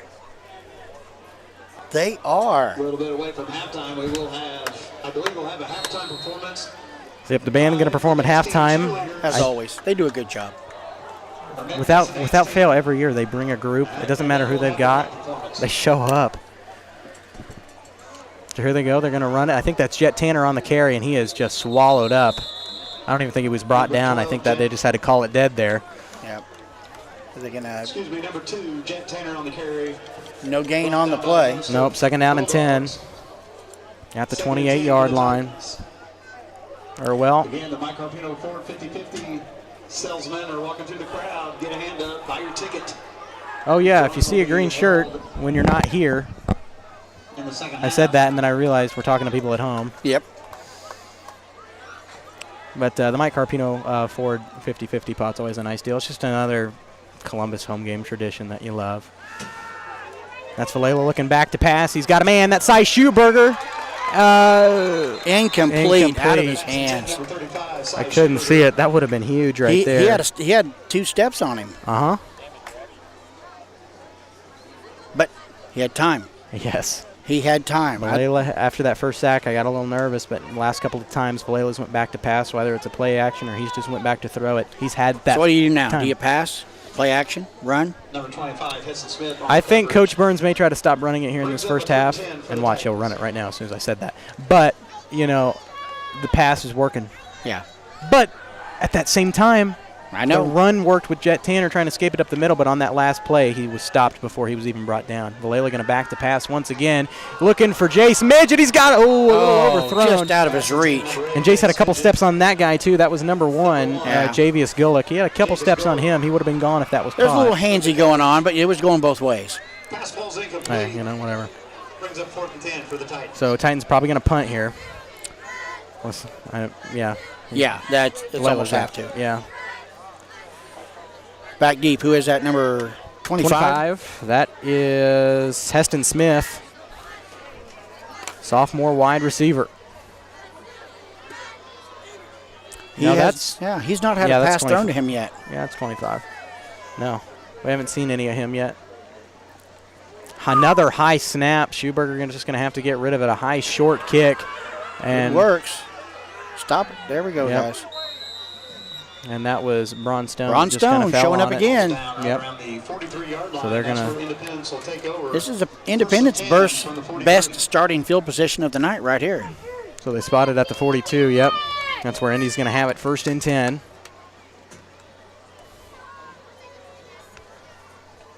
So yeah, truthfully, both teams had good field position all night long. Yeah.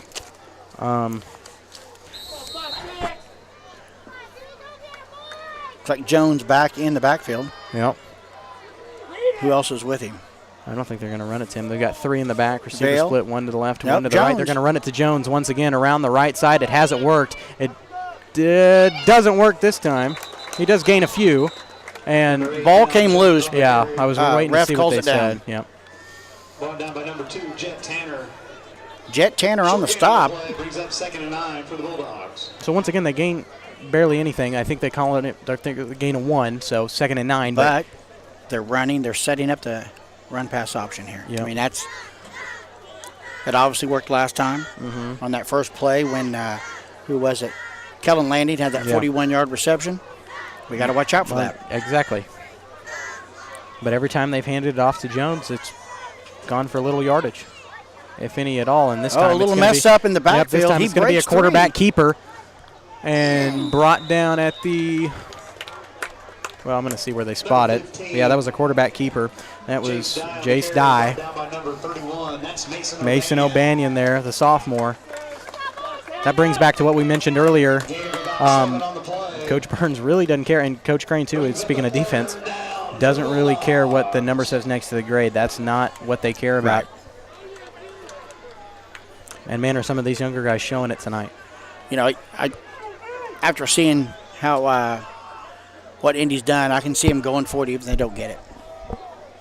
On 4th down? Yep, I can see them going for it. Well, they've got 3 yards to go. I think they're going to get it. They're going to hand it off. No, they're not going to get it. That's number 39. He's met on a shoestring, and there is the finish from number 56. That is Cash Smith, the freshman. Siler Schuberger with the shoestring tackle, holding him back. Initial stop is by number 35. That's Cy Schuberger, finished off by number 56, Cash Smith. That'll bring up a 4th down, and they lost 4 on the play. Awesome. Now, I think they're still. I would say punt, but you got to wonder, will he be gutsy enough to go for it, especially when you've got the lead? I think he's going for it. I think he's going for it. They're doing semi-punt. I don't know. Think they're going to fake it?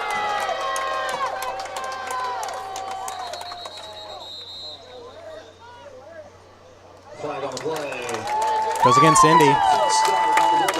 That'll back him up. Oh, no, they're just going to replay the down. No, 5-yard penalty, though. Okay, that's what I thought. But so I back him up to 4th and 12. Now you got to punt. Oh, yeah. I think if you went 4th and 7, maybe do the fake punt, but 4th and 13? No. Yeah, no. 4th and 12? Yeah. So Indy going to punt it away. Good job by Titan defense. Okay. Flag on the play. Same thing. It's like false start on the Bulldogs. Wow. So hey, just continue it. You know what I'm saying? It's just push them back.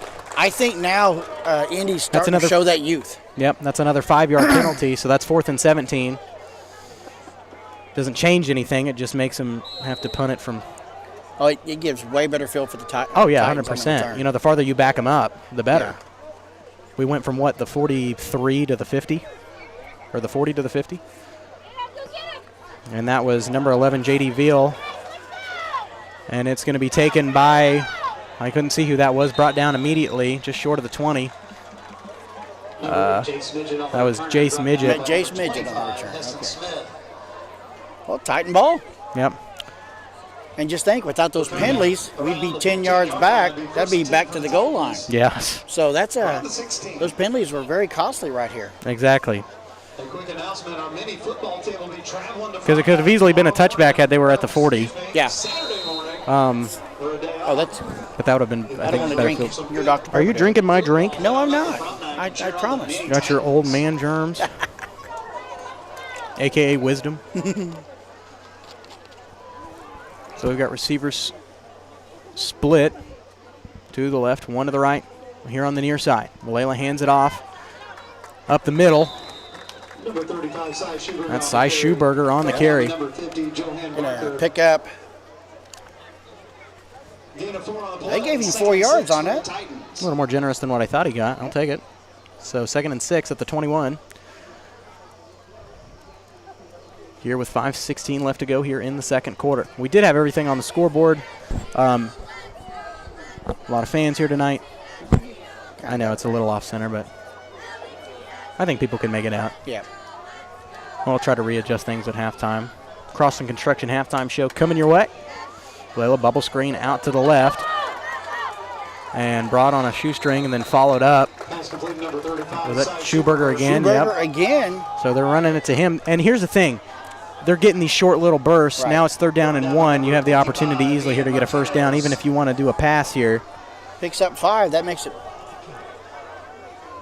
3rd and 1. Yeah, less than a yard.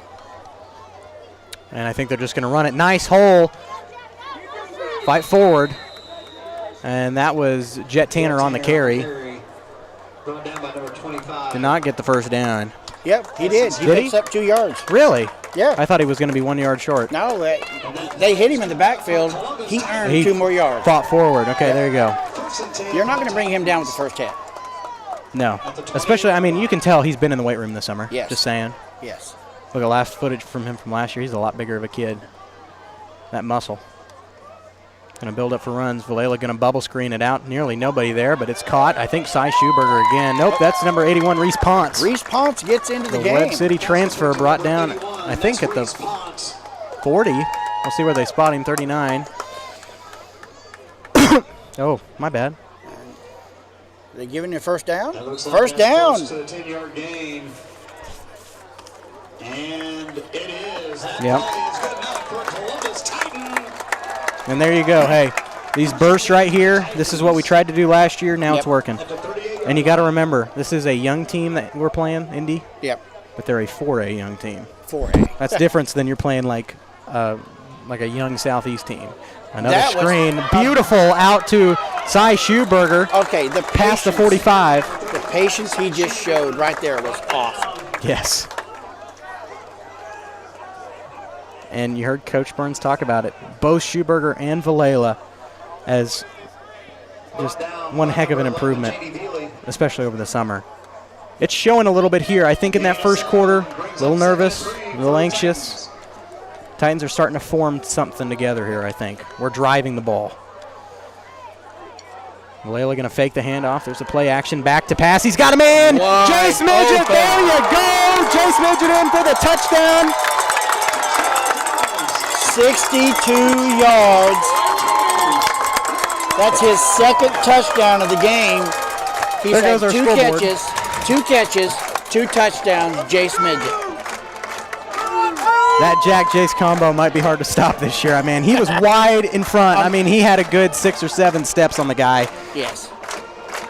Titans can tie or take the lead right here. So as Coach Burns in the first half, do you do the 2-point conversion and try to get that lead before the locker room, or do you try to sneak in? You got the momentum, drive that dagger. And that's what he's going to do. Valela going to back to pass it. He's got Jace Midget again, overthrown. Blue didn't see it. He was held, but that's okay. Yep. So 19-20. We've got a hurt player on the field, number 9 for Indy. Yep. And this time of year, cramps are very prevalent. I don't know if that's what it is or if it's something else. Number 9 is Reese. That's their running back, Reese Reichenberger. Yep. That's cramps. Yeah. That's good. Good to see. Yeah. And it's just that. Cramps you fix in a game. You know, it's just hydration. You sweat a lot when it's 80 degrees. And these guys haven't played a full game in a year. The Jamboree, you know, that's not a full game. You play these short little bursts, so many sets on offense, probably 5 or 6 on defense, and you switch and rotate.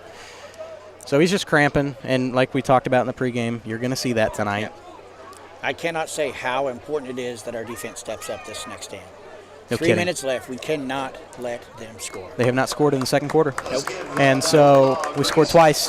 So you take that momentum in the locker room, you come back out and you try to fire. Indy's got to find something together to regroup. And Columbus right now is finding a mesh that works. They're finding a combination. You know, these short little bursts are all you need. There's nothing wrong with that. When just trying to get first down, you know, you go 2nd and 5, first down. Yeah. And we need to reiterate that a lot of the action plays we've had 3 big plays from seniors, 3 touchdowns. Folks, a lot of our big plays have been underclassmen. Look, we're not in a booth here. We don't have that luxury. Yeah. We're on tables. Some of them are a little rickety. Scoreboard camera, it's going to struggle a little bit tonight. What I may do, because football is such an easy game to score, we may just do text boxes here. There we go. Coming up. That way everybody will see it, and then we'll fix it all at halftime. 19-20. 19-23, 18 left to go here in the second.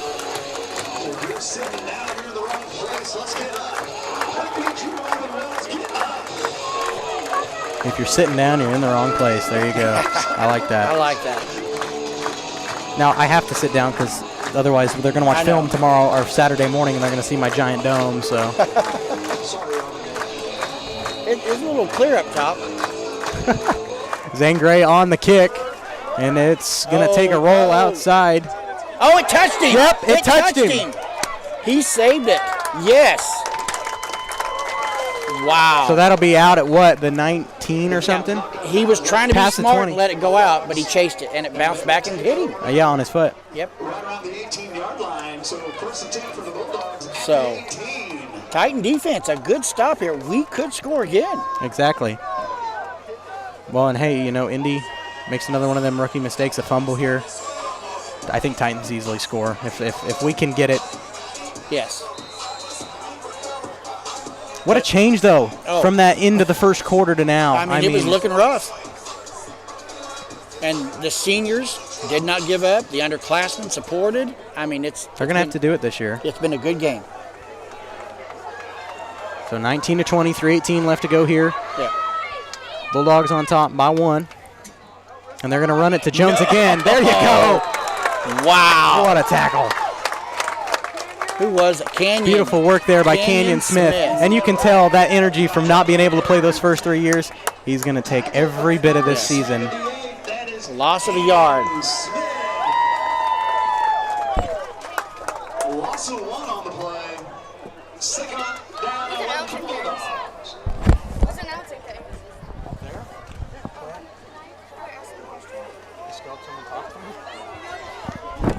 Titan defense lining up. Here we go. Need a stop. Ball Here hit we the go. ground. That's a quarterback keeper off to the left, or the right, I'm sorry. Yeah, that was Jace Dye on the carry. The ball hit the ground. I don't know if you saw that. I didn't. Yeah. Trying to tell people how to talk to people. No gain. Third and 11. Here we go. Right here. Yes. People Get ready. are up. Crowd's waking up. This place might explode here in a couple minutes. Get ready for it.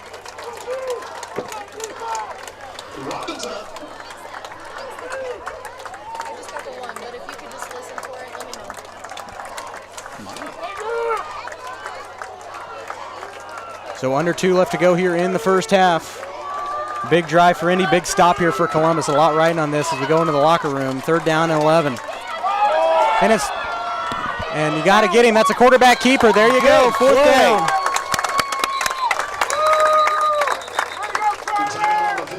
No gain? I'm trying to see. No gain on the play Carter again. Henry on the stop. They got to punt it here. They have to. You can't risk a pass. You can't run it. Not with 1:44. Did Indy call timeout? No, we did. Coach we Burns jumped in there. We want time. We want that time.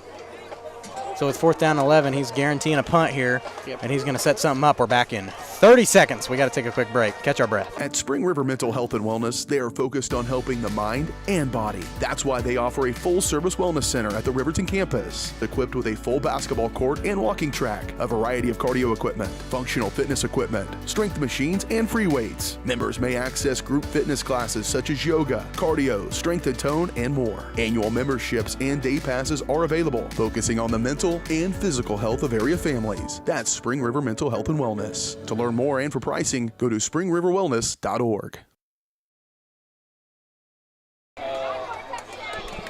Please tell me a pass. And we're back. 4th down and 11. Indy going to have to punt it away with 1:44 left to go. Columbus has big opportunities here. We got an update on the Chiefs game yet? 7-0 Ravens. Okay. No more updates. I got enough things to worry about. And it is the punt. Yep, Indy's going to punt it away. That was And it's Veal kind of once a low again. punt. A low punt Picks it taken up. by Jace Midget. Going to find a hole. Good field position regardless. Brought down. Probably going to spot him at the 35. Maybe a little closer to the 30. So Titans will have it 1st and 10 at the 35. Hey, we could make something of this right here. This would be a heartbreaker for Indy. Well, to go up from being like, what, 620 to now being 1920, possibly more when you go in. 1st and 10 for the Titans. About the 33-yard line. And why do I see power? See what now? Just power run. Oh, yep. Later on in the second half. These short bursts, you got 1:33. That's enough time. But to take the lead before you go in the locker room and leave Indy scoreless here in the second. Big bubble screen out to the left. Caught by number 3. That's Ethan Midget. Nice move. Nice Jaden Rodriguez. And he's out at about the 15. That's Rodriguez. Yep. Looked at the number wrong, but yep, that was Rodriguez off the screen from Vilela. And that's good enough for a Columbus Titan. And there you go. Yep. 1st and 10 for the Titans. They're at the what? Around the 17. 17. So 16-yard gain on that play.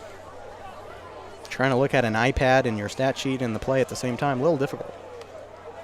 But the stat sheet, it's working pretty good so far. Well, yeah. Oh, this is a lifesaver. Compared to when you had to do paper on windy games and then it blew away. So Vilela going to fake the, oh no, he did run it nice off. Run. And there you go, keep going. I believe that was Braun Stone. No, Jet Tanner. Jet Tanner. See, I can't see those one-digit numbers from so far out. I apologize. But Jet Tanner regardless. And he gets first on the and carry. goal. First down, Jet Tanner, 11 yards. Yep. There we go, 1st and goal at the 5. Wow. Here it is right here, 1:18. Here's the thing, though. I don't see us passing. No. Because we don't want to give them any time. We're scoring. I was about to say. Once again, Tanner up the middle. No gain, I don't think, on that one. It's actually smart. Yeah. Almost. Because now we're under a minute. Coach Burns is running as much clock as he can to go in the locker room. Try to go in the locker room with a lead. And we both have a timeout. Yeah. And Coach Burns just took one, I think. Called by the Titans. Yep. So he's going to take it, try to give us the lead before the locker room. Man, that would be huge. Oh. Find out the conclusion of this first half after this.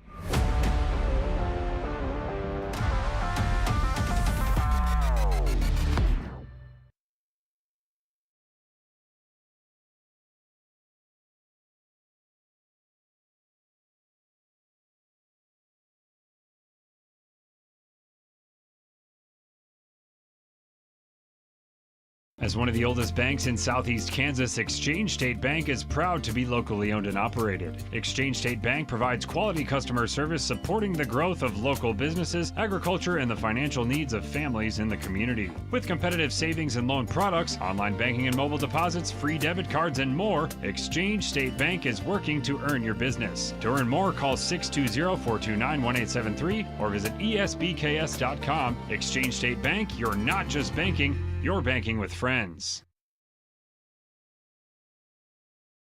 Check, but that it stops early. We're back. I know there's no score, 19-20 Indy, and it was 6-20 at the end of the first quarter. So 52.6 Columbus, second and goal here at the 3. Coach Burns took a timeout trying to draw something up. Valela going to pass it, looking for Jace Midget. There it is! Columbus has the lead. Touchdown. And what a change of events. 25-20. Columbus goes. That's Jace Midget's third receiving touchdown this game. That combo's working right now. Yeah. This is the Titan team I thought I would see. Yeah. A little slow at the start, but held Indy scoreless. They're going to shut them out in the second quarter. It's very, very possible. There's still 45 seconds. It is very possible. If their defense can keep doing what it's done on the last several drives, that's what will happen. Going for 2. Yep. Why not? Yeah. There's no reason not to go for 2 on this one. Valela going to try to pass it, and way overthrown. No. It was there. Out of the hands of number... Trying to see it regardless. Seiler? Titans have the lead. I think Seiler Schuberger, number 35. 42.9 left to go here in the first half. Columbus has the lead for the first time since the first score. Yeah. And they have so far held Indy scoreless here in the second quarter. Let's hear from Prime Accounting. We'll take a quick break. We're back in 30 seconds. All right. Whether you're trying to make the most of the next harvest, navigating a changing business landscape, or planning for the next chapter in your life, the professionals at Prime Accounting Solutions are here to help. With 10 locations, Prime Accounting offers convenient, friendly accounting and tax services at a fair price. Payroll, bookkeeping, business planning, personal tax filing, and more. And now Prime is the place to go for insurance. Titan fans can find us at 404B North Grand in Pittsburgh or call 620-232-7305. To find a location near you, go to primeaccounting.net.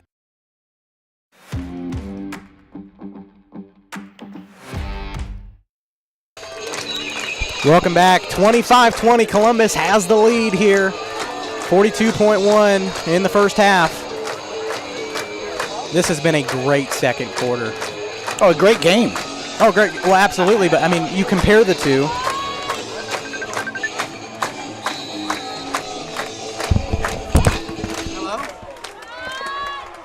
High kick going to be taken by number 11, J.D. Veal. Trying to sneak through, and he's going to be brought down. There you go. That's what you had to do, short of the 40. They're still getting good returns. I mean, that was... we have a Titan down. Couple Titans. And he's laying on his face. One looks like a cramp. The other one looks like he might have had a collision. Because one's laying on his face with the helmet off. I think one of them might be a cramp by the way he's holding his leg. We'll have to find out. Who is that? The cramp is number 25. So that's Josiah Palmer. Yeah. And I can't see. Brandon Stice? Oh, that's not good. I can't see who's on. So Josiah's up, which is good. So now we got one Titan down. And I don't know what it is. He said it's Brandon Stice. It's a cramp. Look at the way Coach Burns is holding him. Yeah. Well, hopefully. Hopefully. I mean, it looks that way now, but with all the way the Titans are down, it may not be. Yeah. We just pray it is. And again, this is one thing I want to point out. Southeast Kansas, we're really good at this. Both teams are on their knees. Yes. I mean, that. Well, and I remember the game in Galena where we had to cart out Alec Damrow, and Coach Burns was yelling on the sidelines for Columbus to set that standard. Coach Burns came in, set the standard for, I mean, Coach Grundy had it, but, I mean, he made sure that it didn't leave with him. Yep. And I remember that vividly. So we'll see what's going on with Stice here. I don't know what it is. I don't know if they're working. Like I said, cramps are common in the first week. It's looking more cramp as it goes farther on here. Yeah, because of the way they're shifting him. And right. That's what I really hope it is. Because a cramp, like I said, you fix, go in the locker room, work it out. Drink some Gatorade. Yep. Drink some water. Gatorade. You don't like Waterboy? Come on. Great movie. I don't know. Well, while we're waiting on this, go ahead and get some stats as it is right now. There you go. We are looking at Siler Schuberger, 2 receptions, 7 yards. Jaden Rodriguez, 2 receptions, 53 yards. Jace Midget, 3 receptions, 131 yards, 3 touchdowns. That's a phenomenal line number for him. Reese Ponce, 2 for 18. Rushing, got Jack Valela, well, 3 for minus 10. He had those sacks, so it kind of threw him back a little bit. Yeah. Jet Tanner, 8 for 82, 10 yards a carry average. See, it makes me a little nervous the longer they're keeping him on the field. Yeah, it is. Jace Midget had 1 for 0. Braun Stone had 1 for 1. Siler Schuberger 1 for 4. See, with the way they're working it, it looks like a cramp. And well, he's wanting to get up. That's a good sign. Up, yeah. Like I said, by the way they were moving him, it looked like a cramp, but he was on the field awful long. Yeah, and he's moving well. That's awesome to see. And it was not. And they're giving him water. Yeah. I'm going to hope it's a cramp. It looks like it. Brandon Stice. Yeah. So that's really good to see him up and moving.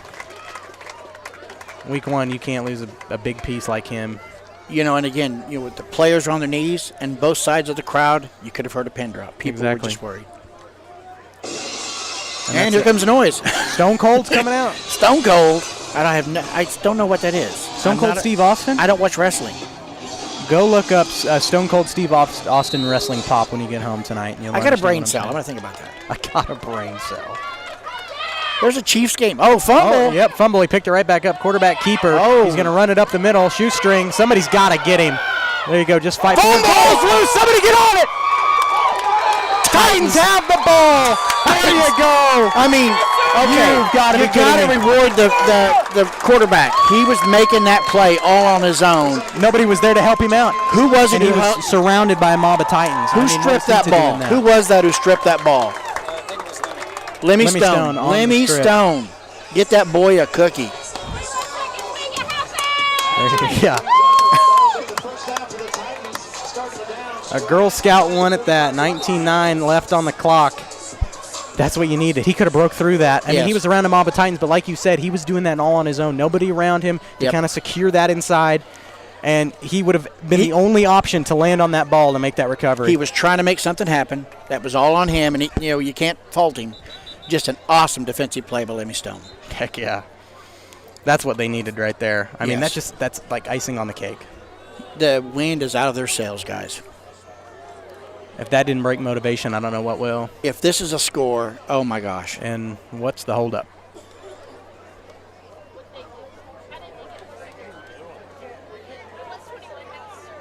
Well, the White Hat's moving back, so I'm assuming there's nothing too serious. They put time back on the clock. Okay.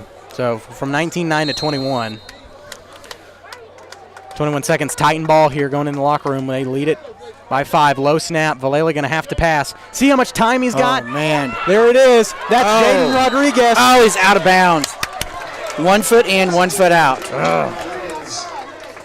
But I don't know if you saw what they did there. They threw Jace deep. He drew the 2 defenders with him. He was wide open. They were going for him, yeah. Well, and look how much time Valela had off a low snap. Yeah. Good signs. We are seeing good signs. That was a great play call. Great play call. It'll be interesting what this second half's going to bring. You can't go in the locker room and shut this down. No. Because this team has got more motivation in this game than maybe combined all last year. And so, except maybe in that Baxter game when it was a neck-and-neck affair. Yeah. I don't know if Baxter's going to be a neck-and-neck affair this year. With the way they're playing right now, well, maybe not.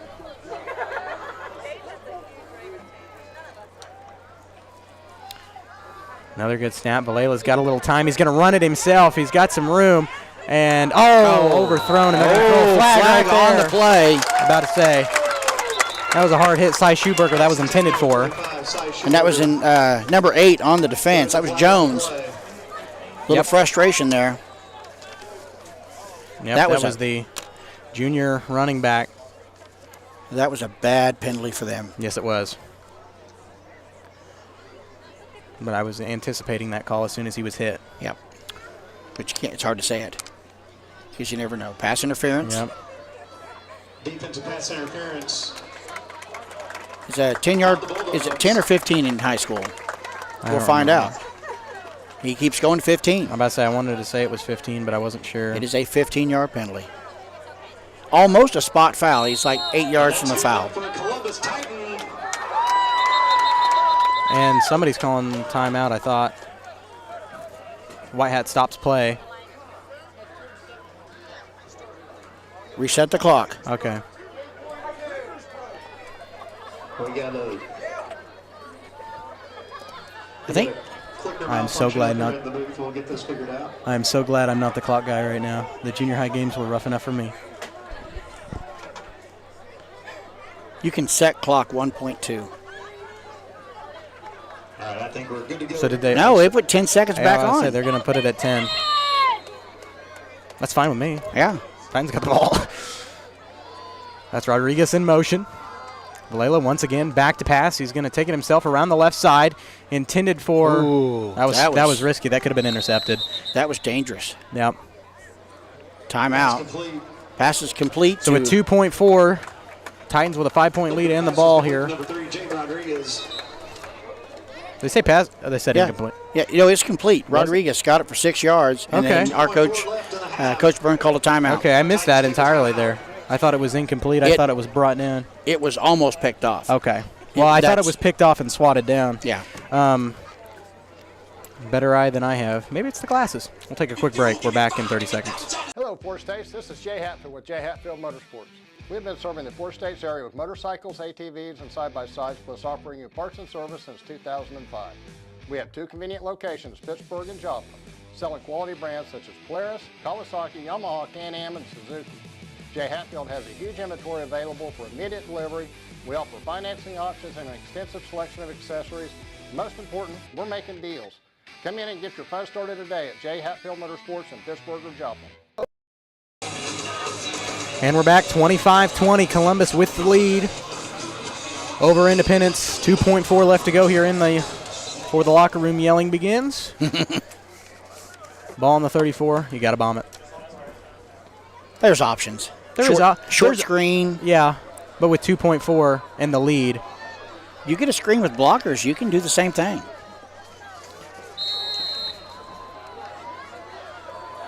The risk here. Yeah, they've got 3 receivers to the right. And Valela back to pass. And they just got a bomb. It is a bomb. And nobody home, and that'll end the first half.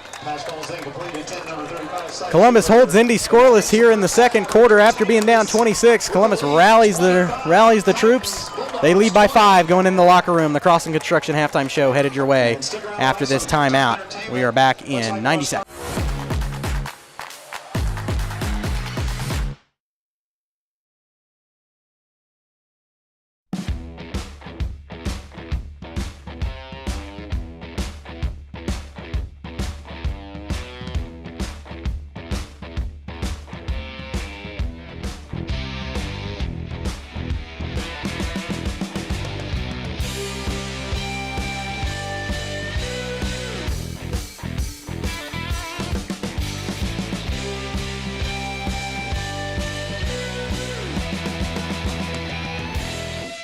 At Spring River Mental Health and Wellness, they are focused on helping the mind and body. That's why they offer a full-service wellness center at the Riverton campus, equipped with a full basketball court and walking track, a variety of cardio equipment, functional fitness equipment, strength machines, and free weights. Members may access group fitness classes such as yoga, cardio, strength and tone, and more. Annual memberships and day passes are available, focusing on the mental and physical health of area families. That's Spring River Mental Health and Wellness. To learn more and for pricing, go to springriverwellness.org. Hello, Four States. This is Jay Hatfield with the Jay Hatfield Auto Group. We've been serving the 4 states area for over 29 years, and we now have 6 locations which offer Chevrolet, GMC, Ford, and Chrysler Dodge Jeep Ram. Each of our locations is operated by a J. Hatfield family member or managing partner. At J. Hatfield, we're here to earn your business and trust. We have approximately 300 pre-owned and 300 new vehicles in stock or on their way, and we're making deals. Come see us at J. Hatfield location today and let us make you part of the J. Hatfield family. I was raised in a small town, and there was a lot of people who took time to invest in me. And so when we decided to open up our offices, we want to make sure that we're pouring back into the community that's giving to us. We care. We want to be involved. We want to have a passion for what you have a passion for. We want to be able to give back. And that's the foundation. That's why we're more than just insurance.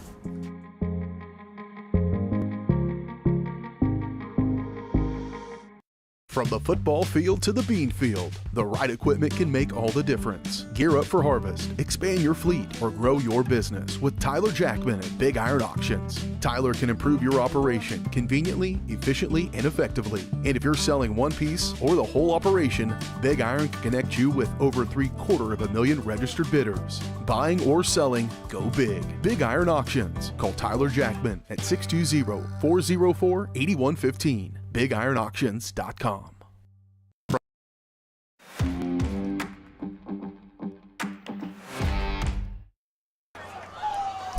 And here we are. Dance team just got done as we are set on the Crossland Construction halftime show here on Columbus Sports Live. Your career waits with Crossland Construction. Start with Crossland right out of high school with their internship and apprenticeship programs. Learn more at crossland.com/careers. What a first half of play. I'm telling you, this is what we expected it to be. Yep.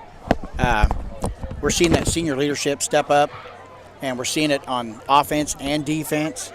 The fact that they came back from what they were down shows they got the heart for it. The second half is going to be huge for them.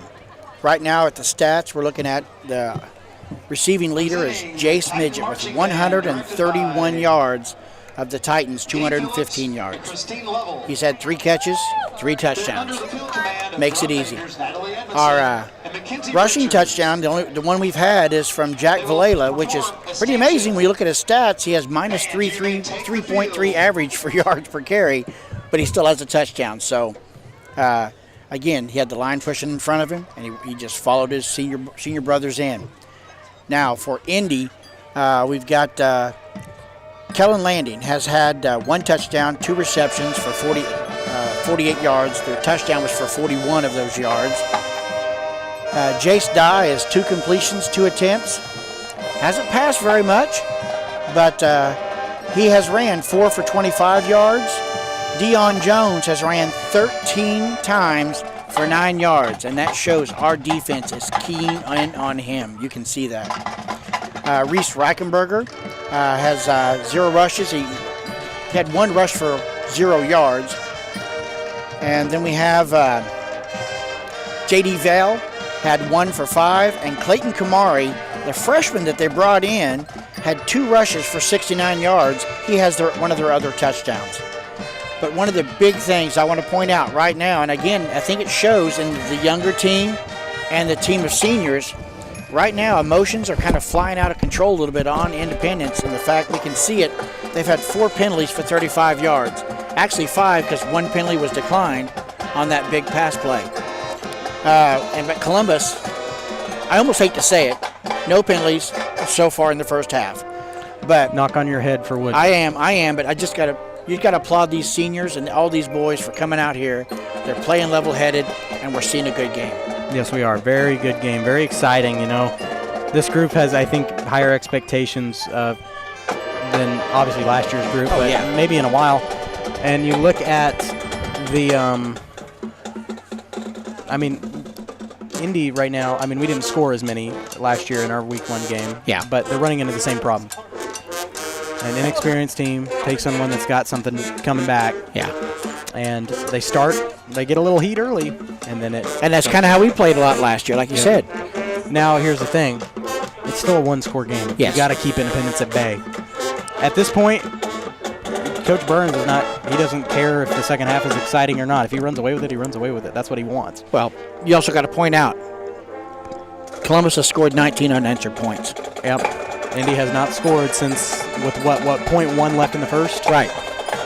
So that's got to be disheartening for them. Again, we're going to see how this young team of Indy comes out after this turning around of the colors here of the game. Titans, they just got to keep level-headed, play smart, and finish this game out. Absolutely. Titan band you can see performing here at halftime. Always a great show. Always great. And I'm telling you, you see, like last year, we're going and seeing all those other bands. Yep. You see how good ours really is. Yeah, every year. Never fails to impress. We'll take a quick break. When we come back, we're going to have an update on that Chiefs-Ravens game for you. And we're going to take a look once again at some other stuff going on around the area today. Like we said, volleyball happened, girls golf happened. We'll get you all those stuff coming up after this.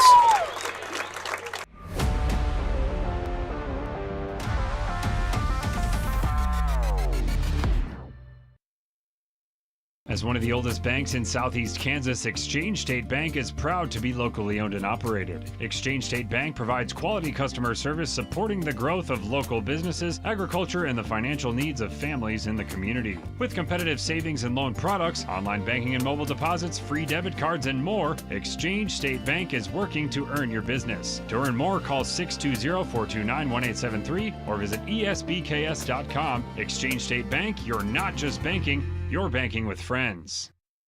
Croccan has been serving the area for 70 years, and our employees are truly what sets us apart. Not only do they provide the best high-speed internet service available, they live and work where you do. They care about the company, our customers, and our community. They donate, they volunteer, and their investment makes us different. When you call, you get a local voice to solve your problems and keep you connected. We could not do it without their passion and hard work. Thank you, Croccan employees, for making us the best. Optic Communications has stood the test of time. Born from the pioneers of connectivity in 1905, they're built on a rich history with roots stretching deep. Just like Optic Communications' 100% buried fiber, making them the fastest, most reliable internet provider in the region. Optic's employees are local, friendly, and fast to respond. Optic Communications, built for the future, with a foundation firmly in Columbus. Learn more at optic-communications.com. It's a bird. It's a plane. It's Chicken Annie's Girard. When you're facing a chicken emergency, there's only one hero. Catering and carry out from Chicken Annie's Girard. When an onion ring craving is too much to bear, when the family's coming over and you weren't aware, it's Chicken Annie's Girard to the rescue. When there's 20, 30, 100 to feed, you need Chicken Annie's Girard indeed. A heroic value, superb flavor. When there's a chicken emergency, there's only one hero. Chicken Annie's Girard. Call service is outstanding in their field, especially for those that are stuck, outstanding in their field. Calls carries a wide selection of farm, industrial, and heavy-duty tires, all from the best brands in the business. And they've got farm service trucks ready to go. Plus, Calls continues to be the place folks go for car and truck tires, repairs, oil changes, and so much more. If you're in the market for new tires in Southeast Kansas, make the right call to Call Service, 620-724-4121. See more at callservicellc.com. All right, back to the Crossland halftime show. Again, there's probably a lot of people out there who have, if you haven't checked, it's right now. Looks like it's 10-3 Chiefs. They just kicked a field goal. But back to our game, a little quarterback comparison. You look at number 10, Jack Villela has 10 completions, 13 attempts, has a 77% completion rating for 215 yards and 3 touchdowns. All right, then you look at number 15, Jace Dye. He hasn't passed very much. He's had actually 4 attempts for 2 completions and has 48 yards. So he's batting, I believe, 50% on his, but they haven't run, they're more of a run team. We can see that already. But as they did in the first half, I see them continuing the second half to try to set up that run-pass option because that's been their bread and butter. But it's been amazing to see our defense has been in the backfield almost every play. They have been disruptive. That D-line that's up front have really been up there putting pressure on them. You go back to the last play, that number 15, Jace Dye, he broke free. He made a play all on himself. He was out there all by himself, and then out of nowhere, here comes Lemmy Stone, strips that ball from him, and just changes the whole tide.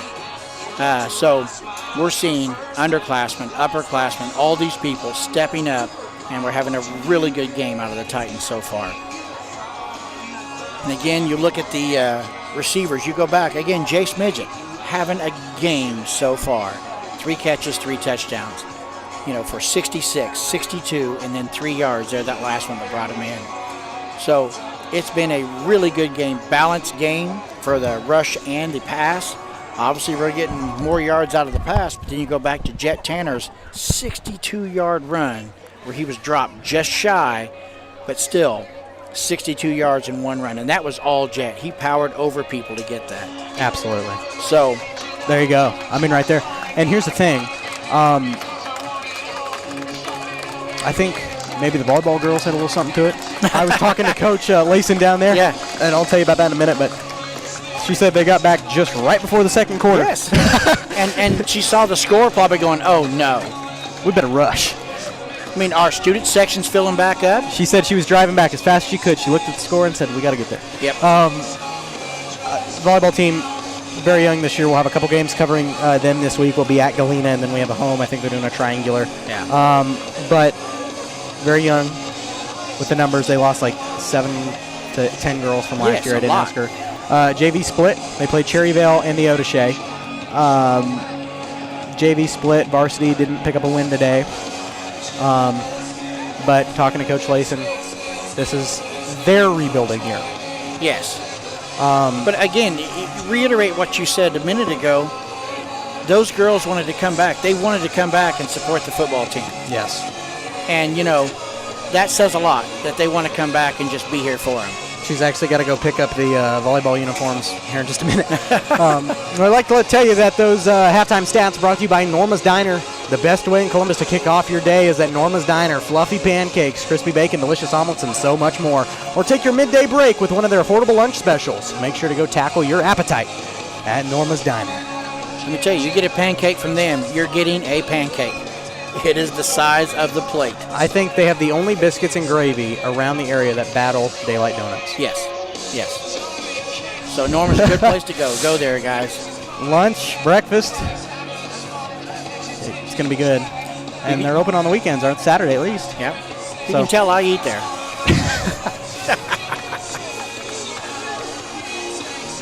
So, hey, spirits are high. They're jumping around. They're excited. Titans are ready for this second half. We are less than a minute away. Absolutely. We're going to take another quick break. We'll come back with second half action here from Cecil Klein Field. We're back in 90 seconds.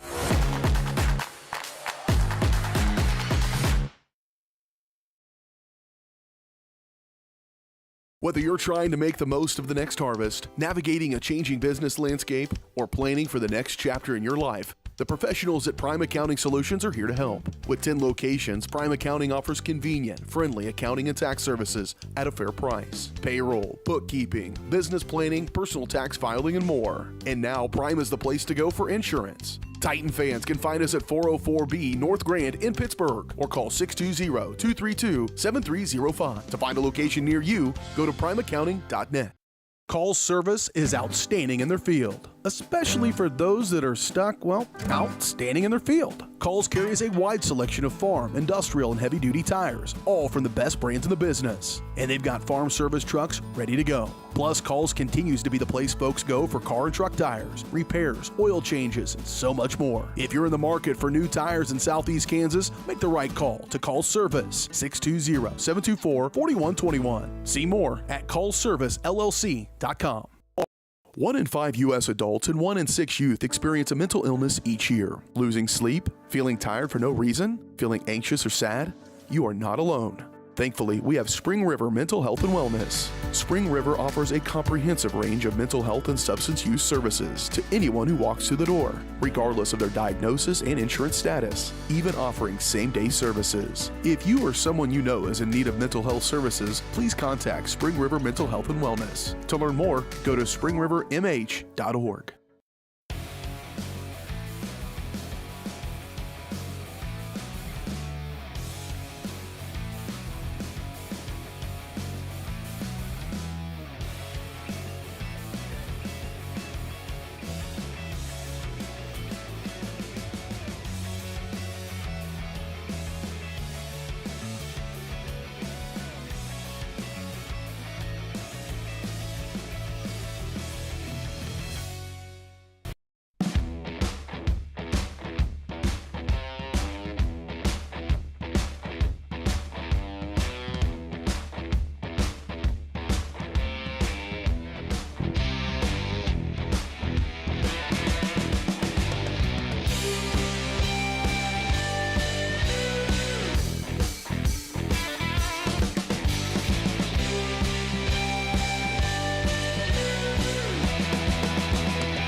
Welcome back. 25-20 here. Columbus coming up fired up out of the locker room. We did want to mention this because it's pretty important to me and I think the entire Columbus community. Over the summer, we lost a really great guy in the community, Chad Saporito, who umpire, coach, everything. I mean, he did it all. Yes. I mean, you could ask him to do anything and he'd step up and do it, and he really embodied the spirit. Booster Club. Club. He was involved in school and everything. He filled so many hats, and he embodied what the Titan spirit is, which is always show up, always do your best, and always have the best attitude doing it, and that's exactly what he did. He's gone too soon. Yeah. So he's got the best seat in the house tonight. Yes, he does. And he's watching relatives of his do some great things right now, and he would be out here cheering along with them. So we just wanted to really make that a note because he means so much to Titans. He does, and it was such a shocking ordeal. But like we said, Chad's got the best seat in the house tonight, and we just wanted to make that note before halftime because he was a really great guy. Yep. All right, now back to Titans, guys. Back to football. Back to football. You got one of those? You want to trade me? Yeah. Okay, sweet. If you don't have another one, I'm fine. Okay. Oh, there we go. All right, here we go. Titans will kick off. That is number 65, Zane Gray, getting ready to kick it off here for the second half. We actually have a scoreboard now. And that was taken by number 11, J.D. Veal. Oh, runs into his own player. Yep, and Still trying going. to escape through.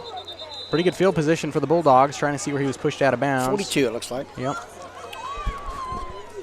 Roughly around there. Yep. They'll make up their mind in a minute. A little difficult to tell. It's easy for us to call it from up here. That's 42. Come on, guys. We see that. Duh. Yeah. So that's where they'll have it, 1st and 10. You know, I'd say our referees, you just got to say good things about them. The fact that they're under a lot of pressure, and there's nobody if one of them leaves, we don't have anybody to take their place. Exactly. So the fact that they're out here. People don't understand how hard being a referee is. Yes. Oh, there you go. Low snap. Somebody's got to get around of it. That's a quarterback keeper. Swallow him up. Wow. Oh, perfect. What a play. Titan defense showing up strong here to start off the second half. Jace Midget saying hello to Jace Dye for how many yards? 25. A loss of 15. 15-yard loss. Wow. What a way to open up the second half. You think the Titans are fired up? No. Oh, I was going to say no kidding, but yeah. We'll just say yeah and call it a day. Now you got to finish this off. 2nd and 25. They're going to. I figured they'd open up some kind of pass. They're going to open up the run game, and it's swallowed up. Titan defense not letting them get anywhere. Number 8, Deion Jones on the carry. Stopped by number 50. That's Carter Henry. Deion Jones. And they've tried to run it to him for a long time. No gain on the play. Third down and 25. Well, if they don't get anywhere here, maybe a punt. Jones hit Carter Henry. That's what happens when a 175-pound guy hits a 220-pound guy. Nothing. You're trying to move a brick wall. Yes. And it doesn't work. Yes. On the ground again. Yep, there you go. That's number 11, J.D. Veal. Somebody got to get him. He's trying to get 25 yards, and he's still on his feet, but a host of Titans there to meet him. All right, look. 11 Titans on the field, 8 made that stop. Yeah, that's where you like to see it right there. I mean, a whole host of them. They are swarming. Loss of 2 on the play. Mason O'Banion, the sophomore, in there on that stop. That's a name we're going to be saying a lot over the next few years. Yes. So under 10 to go here under 10 minutes in the third quarter. 14 on the play clock, 4th and 25. No question what they're going to do here. And that's Veal on the punt. And it's going to roll. Get away. Yep. Don't let it hit you. They'll take a Titan roll. Hey, good field position right there, just shy of the 45. All right, great field position. Titans are fired up. We'll see what the offense does. So at the 44, Columbus has it 1st and 10. To about the 43. And that's where the Titans will take over down. So 3 plays, minus 17 yards for the offense of Indy coming out of half. Yeah. That's not what their coach wants to see. Nope. And if there is a score on this drive, I think the heart's out. That would be 26 unanswered points. I wouldn't say it yet, but I'd say it'd be getting close. Well, because, like you said, 26 look at unanswered that. points. Beautiful open. That is Jet Tanner. He's got plenty of room to run. That was Jet Tanner. Yeah, that was Jet Tanner, but that was Dye trying to meet him, the quarterback. But that was number 2, Jet Tanner on the run to the outside. And that play is good enough for a Columbus Titan. 25-yard run by Tanner there. Doesn't get much better of an opening play than that. You kick the ball away. They have it for what, a minute, 2 minutes? And the blocking was excellent. The line made him a hole. I could have ran through. And I'm a big guy. Vallela going to fake the pass. Quarterback keeper off to the left side. He's got a little room, and he fights forward for a couple there. And that's your quarterback, guys, throwing hits like that. Yeah. Couple Bulldogs on the tackle. Vallela pick up 5 yards on that run. Gain of 6. I mean, that's your quarterback making those hits, but that's your quarterback making those hits. We don't. Yeah. 2nd and 4 here for the Titans. Ball on the 31. Come on, guys. Drive it down. They are. Exactly. These short bursts are now working. The run game has been established. That's what Coach Burns is wanting to see. I know he is. Vallela going to hand it off this time to Tanner again, and rolls forward for a few. Let's see what they call him down at. Jet Tanner on the carry. Flag on the play. Oh, we got a flag in the back around the 35. I had to say something. Don't say anything yet. Just wait till the white hat says what it is.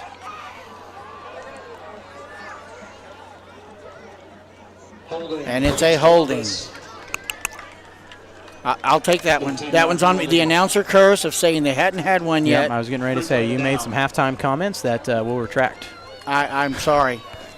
I told you to knock on your head for wood so we could, 2nd and 15 for the Titans. You know what? So that one's on me. I take that one. So it's going to bump us back. That's 2nd and 14. That's a 10-yard penalty. Valella's going to pass it. He's got a little time. Wide open. Right there. That was Jaden Rodriguez on the catch. Complete to number 3, Jaden Rodriguez. 3rd down. You've got time to make this up. Yeah. Gain of about 10 brings up. So now you're back to 3rd and 4. You can get a first down here. Right. 3rd and 6 for the Titans. And did you see the time and the poise in the pocket he had? Yep. I mean, it's good to see. Those first 2 sacks, they're gone. I'm going to ignore them. They're done. Yep. Won't mention them again. He's done good since then. Pretend they never happened. The game started in the 2nd quarter for the Titans almost. Yes. And Vallela going to run it up the middle, and actually that is number 2, Jet Tanner. Jet. There you go. First down, baby. Right there, off the penalty. Titans are back in first down. You think that boy likes to run? He reminds me a lot of what Cy Schuberger and Brandon Stice both tried to do last year. They were hard kids to bring down. Reminds me of Brett Hamilton a lot, too, as far as just the inability to stop him when he gets the ball. Okay, that gives him 99 yards. He needs one more yard to have a 100-yard game. We need to figure out how many rushing yards we had last year. Oh, I'm telling you, we're way beyond that. We had that's the game we had over 100 yards in negative sack yards. I remember that game. And I think they had that on the whiteboard this week. Vallela back to pass. He's going to skip through a tackle. He's got a little room brought on a shoestring. He had some time there. Yeah. He steps through that tackle. He's going to run through. But they're going past defense. Run the ball. Yep. That loss of 3 on that play. Yep. So once again, they just had a. He was one shoestring from positive yards. Yep. They just fought from a 2nd and 14, so this is easily doable. 2nd down and 13 at the 18. Man, I'm going to hope that we drive something in here. 6 on the play clock. They're going to run it up the middle once again. There you go. I mean, still on his feet. I think that's Braun Stone. Braun Stone. And that sophomore, man, another name that we're going to be hearing a lot over the next few years. No matter who you run it to almost. Yeah. Indy's having trouble bringing them down. 11-yard gain for Braun Stone. Nice gain on the play. Brings up 3rd and 3 for the So 3rd and 3, they just cut it again. Gained 10 yards on that. Got so excited, choked on my water. All right, lining up. Here you go. They're going to run it up on the left side. Who is that? I saw a 3 in there. Rodriguez, I think. No, that was Mason. Was that Mason O'Banion? I saw it fell 31. Number 31. That was. So Mason O'Banion carries that one forward. Gave about 4. So that should give us a first down. First down. First and 10 for the Titans. First and goal. Yep, at the 5. We can punch this in right here. And that's gonna be hard for Indy to swing that motivation back if Titans punch this in. Vallejo going to run it up with Tanner once again. Finds a hole. Can he fight forward? Got it. Touchdown Titans. Touchdown Titans. There you go. 31-20 Columbus. It is all Columbus here right now. And there is Jet Tanner's rushing touchdown. That puts him over 100 yards as well. There you go. Totally different team than last year. Oh, my. And, I know it's week 1. You don't want to judge a season by week 1, but these boys need something like this. Yes. They really do. They haven't won a week 1 game ever. Well, that stat you said, they hadn't won one in the time that these boys have been in high school, and they're coming out here. 2021 was the seniors' freshman year. Yep. And haven't won a week 1 game since. There's the PAT. I don't know who kicked it. Up and good. I think that was Zane Gray again. No, that was number 8. Was that Midget? That was Midget. I didn't see it. I know Zane Gray was out there. I thought he would have been the one that kicked it. I couldn't really see it. I don't know. Regardless, it was good. 32-20. It is all Columbus here after they were down 20-6. 26 unanswered points. Yep. I think Indy's going to start to get a little desperate It's here. make or break for them. And here's the thing. They still got a whole quarter. Yeah. But, Columbus just keeps running the same defensive set. They're going to have a good – And this is where, they're on their heels. They're going to start some of those razzle-dazzle plays that if they hit are very emotional, but if they don't hit, it's going to hurt them. Yep. So Titans in the driving seat of this game right now. 31-20 Titans. When you win 2 games the year before, it's 13-7 Chiefs as well. Not that I'm watching the game on the side at all. If both teams, it'll be a good night. Yeah.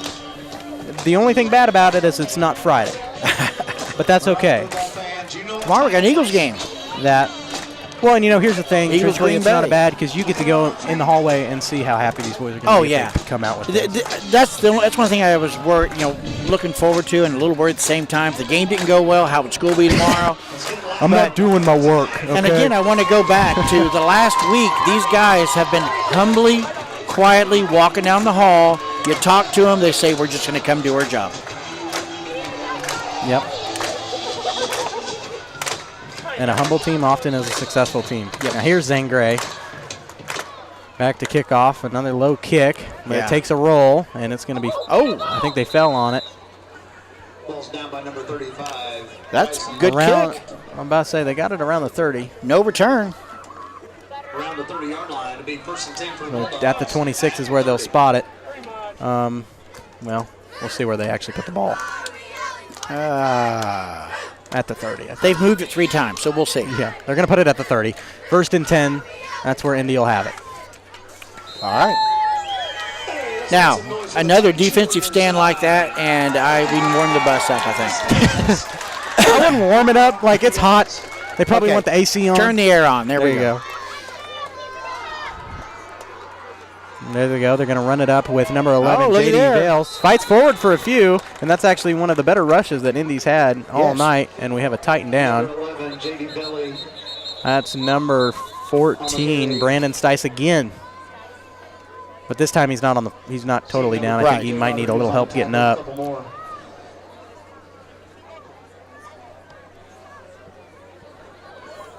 So Brandon Stice once again down. Cramping. Yep. It's the other leg this time. Yep. Which that lets you know the last time was a cramp. Yeah. Well, I mean, the fact he was in anyway, but still. Yeah. Buggy night here in Columbus.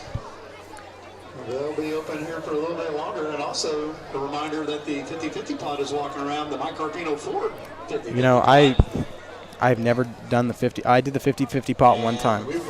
Where'd the ticket go my daughter gave me? Right there. Oh. Last word, it was up I would put it like under your computer or something. $500. Half of that would be yours if you win the Mike Carpino 50-50 Did you just say you're going to give half of it to me? Is that what you meant? No, my daughter said if she wins, I don't get any of it. But she left me the ticket and had to go. And just a reminder, you get none of this.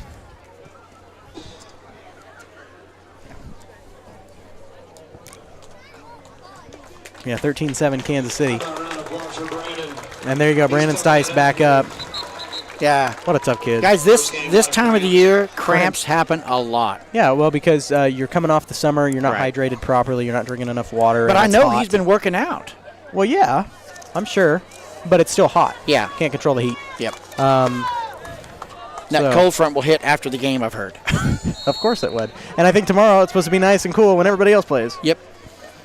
It's all right. We'll take the heat at this rate. Another Ball low on the snap. They're going to ground. run it up to Vail once again, and met for little gain. I think he fought forward for a couple.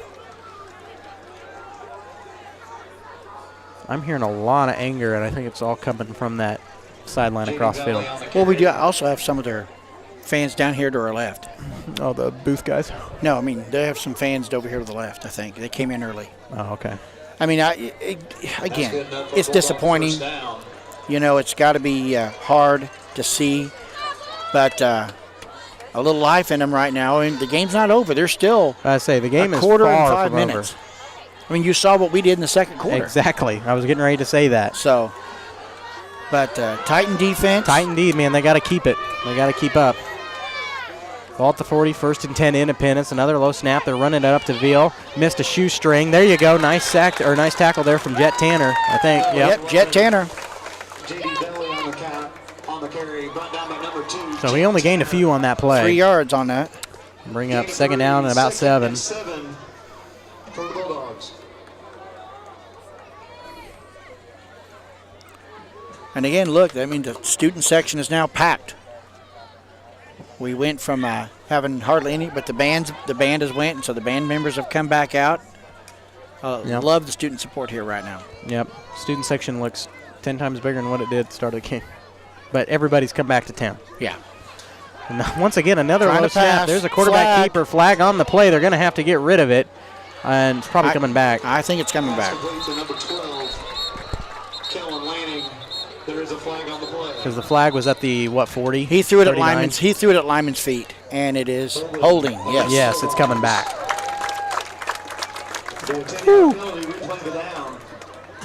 I mean, because our guys were getting through.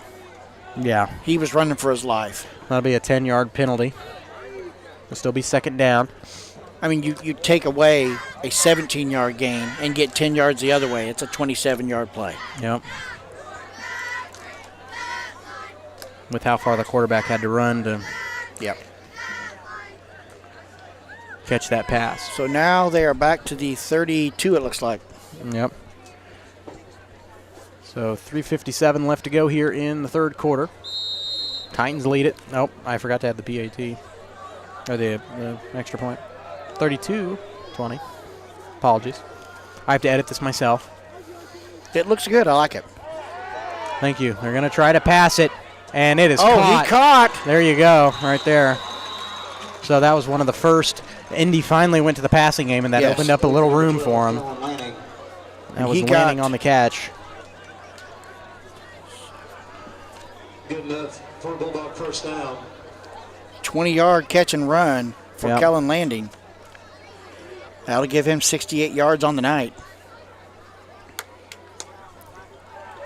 You know, Titans can't shake their head at that. No, who's on the Lemmy Stone's on the defense. So you know, Lemmy Stone's he's all over the place. Now they're going to try to run it again with Veal once again, and he's met for a short gain. So there you go.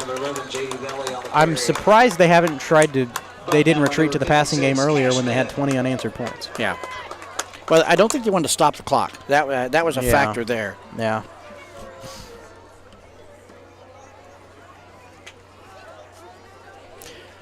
Yeah, I almost hate to say it, but where's the freshman that had a 65-yard run?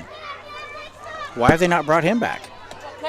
Kamari, where's he at? He hasn't come back since he had that big run. Did he get hurt that we didn't see? Yeah, I have no idea. I'm not entirely sure what went on, and they're going to run it once again to Veal net. Every time they've tried to run it around that side. Cash Smith, freshman, in the play. There's another name that's going to be, we're going to be saying a lot over the next few years. I can already tell you. Yep. Like you mentioned, getting to play with his brother. Yep. Camden the same way. I mean, it's going to be a big season for both of them, I think. So 3rd down and 3. I think if they don't get it, they're going to punt it, disregarding depending on penalty. I think he's in the 4-down territory. Well, about to say, what do you have to lose? Yeah. So we'll see what happens, though, on this, obviously disregarding a penalty. And Jet is getting checked out here on the sidelines. Oh, there you go. That was what you needed right there. 31 on the stop. Titan defense. That's Mason O'Banion. You said we're going to say hear his name a lot. You're right. So loss of how many on the play? Loss of 4? I'm about to say it wasn't much, but 4 yards at this point. All right, Titan fans, defense needs you. So do you think? I think he's got nothing to lose if he goes for it at this point. He might as well try to punch it in. And with the way that one pass worked, he may just try to pass it over the top, try to get a loose ball into the end zone. And here we go. I don't know what the plan is here with 1:26. And, yep, quarterback trying to pass. Somebody get to him. There you go, number 14 on the tackle. Brandon Stice coming in big there to turn it over on downs. He goes, my cramps are gone. Loss of 3 on the play and turnover on downs. That's a trooper right there. Cramps are not an easy thing to deal with. They hurt. You think he's feeling them now? No, not at all. Not at all. Okay. If it looks like he's put his little kids in. The JV has come in, it looks like, for Indy. So you think he's starting to retreat a little bit and just try to get experience? I think that was his last stab. He was going to say, if this doesn't work, we pull our... Because if you look, his D linemen, they're all new guys, 77. And, I'm not going to say anything early. I made that mistake last year in a couple of games. Uh-oh. And Burns calls timeout. He wants to score right here. He wants to put the nail in the coffin. That's what he wants to do. To meet our Titan cheerleaders. So, well, you know what? We'll let Clint talk about the cheerleaders. All right, we're ready? Catch Titan cheerleaders. Sophomores, Kara Altas and Tatum Kirk and Amory Neely. And seniors, Kendall Carter, Riley Johnson, Katie Mooney, and Tori Tedlock. Can I mispronounce that? It's Kennedy Carter. He caught it. Cheer sponsor typed it wrong. By the way, you left Amory completely out of the picture. You better go get her before the play starts. You better give her at least a little bit of TV time. There we go. Amory's in there. Congratulations. Okay. Amory Neely, we got her in. All right, Titan offense lining up. Coach Burns wants to put the nail in the coffin right here. Layla going to hand it off to Braunstone once again around the right side. Plenty of room to run. He's brought down just shy of the 50, about the 48. Second and 5 for the Titans. Gain of 6 for Stone. Well, they spotted it at the 47. They moved. Yeah, they gave him 6 yards. So Stone. So 2nd and 5. I like how Coach 2nd and 4. He's got Stone, Siler Schuberger, Mason O'Banion. He's letting other kids in there. I'm about to say, when he's got 12 seniors, he's got plenty to work with, but he's letting he's wanting to say, hey, we still got a future. This season is not just about them. And nice. Bubble screen out to the left. That's number 20, Lemmy Stone. Met at the 50. Hey, nothing wrong with that. Nope. Couple yards there. It'll be 3rd and about. Oh, and is that Lemmy? Who is that? Down at the 50. Probably another cramp. He's trying to walk it off. That was Lemmy, and he'll get up just fine. Just a friendly reminder that the concession stand is open on this buggy night if you need a beverage. 3rd down and 2. I just saw Coach Burns smile. Oh, no, don't say it out loud. He's human.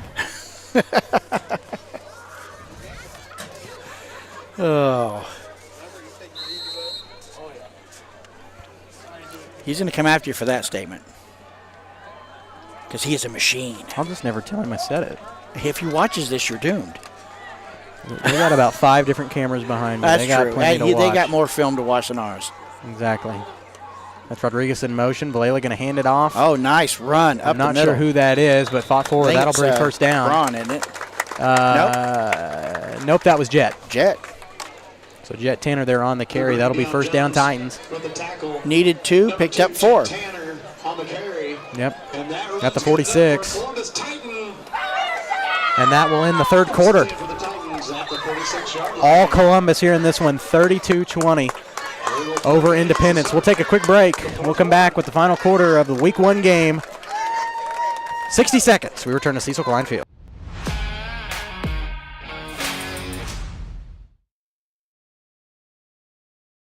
Why settle for less than the best? Croc-Can's gigabit fiber optic internet is now available to Pittsburgh, Frontenac, and Fort Scott, and many rural areas in between. Croc-Can has the best speeds, the best reliability, the best service, the best support, and is overall the best value on all ultra-high-speed internet. If you want the best home internet connecting as many devices, all without equipment rentals, contracts, or overages, it is the time to switch to the best. It's time to switch to Croc-Can. Croc-Can has been serving the area for 70 years, and our employees are truly what sets us apart. Not only do they provide the best high-speed internet service available, they live and work where you do. They care about the company, our customers, and our community. They donate, they volunteer, and their investment makes us different. When you call, you get a local voice to solve your problems and keep you connected. We could not do it without their passion and hard work. Thank you, Croc-Can employees, for making us the best.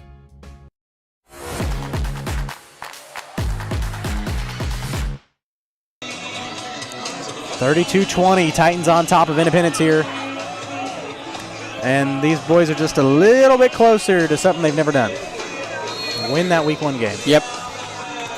Can't be undefeated without winning Week 1. And I'm not saying that they will be undefeated. I'm saying that's the motto. This will be a definite boost. Yeah. And here we go. Titan ball. Valela had to throw it in and out of the hands of Reese Ponce. Reese Ponce. He'll want that one back. Oh, he definitely will. He will want that one back. Number 8, Dion Jones on the coverage. Brings up 2nd and 10 for the Titans. We do have a winning ticket for the 50-50 pot. Regardless of what happens with this game, we will have Coach Burns hopefully up here. Ask him a few questions, you know.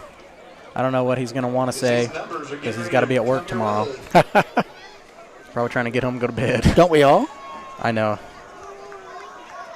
First period nap for me. I don't see these guys sleeping too much.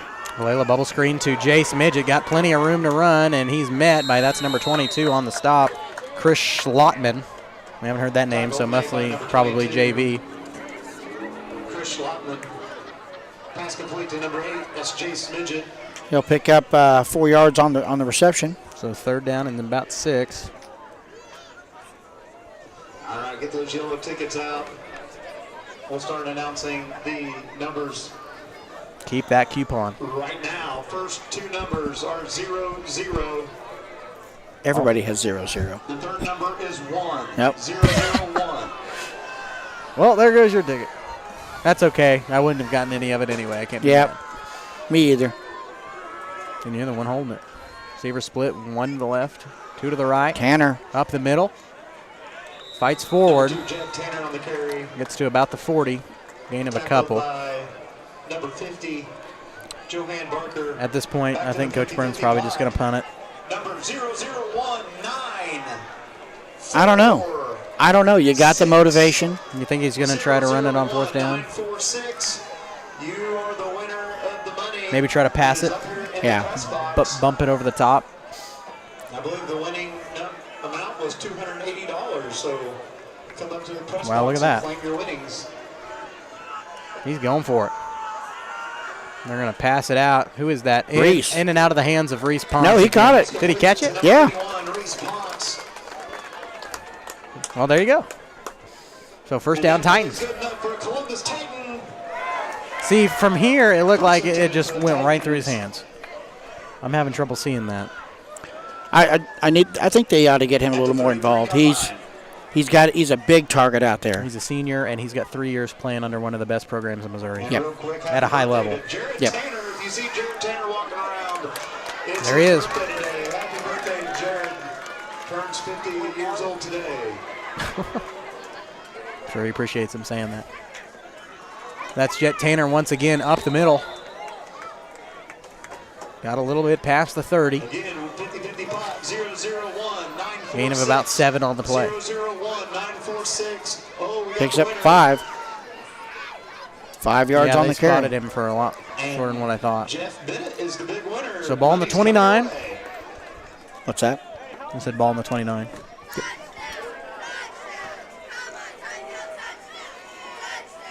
Did he even ever announce the full 50-50 pot number? He just did. Okay. Well, sorry.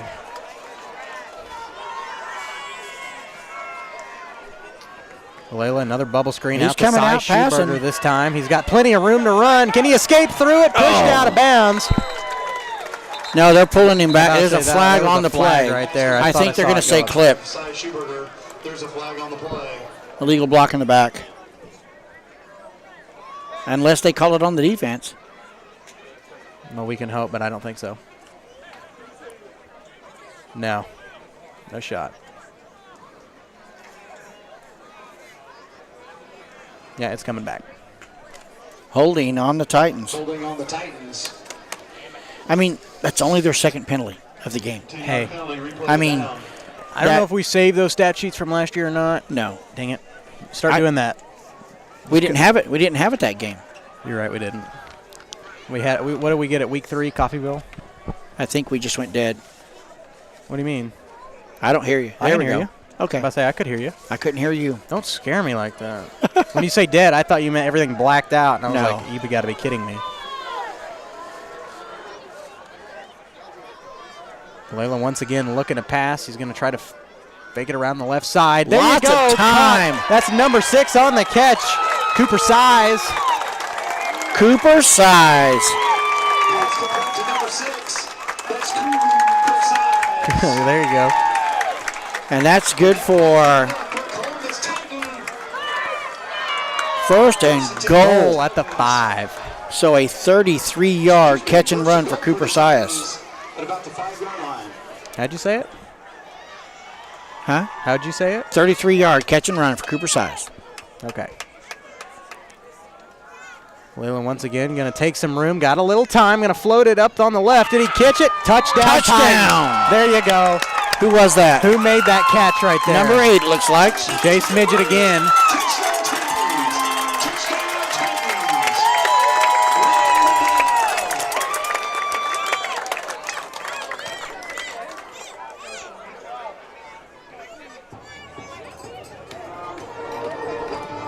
Oh, that's nice. Yeah, that's old school there. Playing it on the intercom. 38-20. So we now have had 32 unanswered points by the Titans. I don't know if that's Coach Burns doing a play call or if he was just having fun on the sidelines. He can breathe a little bit now. There's the PAT. Nice kick. And no good. Oh, man, it looked like it was in. But that's why we're over here and they're over there. Well, this is a good game right now with the lead you've got for Zangray to get some experience. Yes. And I can see Coach starting to put some of the younger guys in. Yeah. But he's been running some younger guys all night. He has. I mean, he has. 38-20, 9:39 left to go in the game. How many unanswered points is that? Huh? How many? 32 unanswered points. Remember, 20-6 into the first quarter. Yep. It is now 38-20. So something. One of those coaches said, fired these guys up and say, okay, this is not the team we are. The senior leadership, they didn't cave. Again, 12 seniors when last year we had 2. And neither of them played much varsity time at all. No. So these are all guys that have almost a full season under their belt already coming into this season. And that's why I think Coach is throwing those younger guys in. He saw the value of getting those younger guys experience. Not going to say anything early, but the last time we won a week 1 game. Yeah. Don't say it. Okay, I won't. I'll stop right there. The announcer's curse. I've done proved it's possible. You want to go to Max Preps and look it up? Feel free, but I'm not going to say it. I'll agree with you on that one. Here we go, getting ready for the kickoff here. That'll be Zane Gray once again, back deep to kick. To receive, I can't really tell. A low kick fielded by number 35. That's Bryson Folk. Oh. Got a little room, but pushed back. Down at the 35. 75 on the stop. Number 75. Quinn Lloyd. There you go. The sophomore getting a little playing time here tonight. He's not excited about that at all. Tighten down. That is 56, Cash Smith. Cramps. Most likely a cramp. Yeah. We're going to hope. Yeah. Because he was quite big on defense tonight.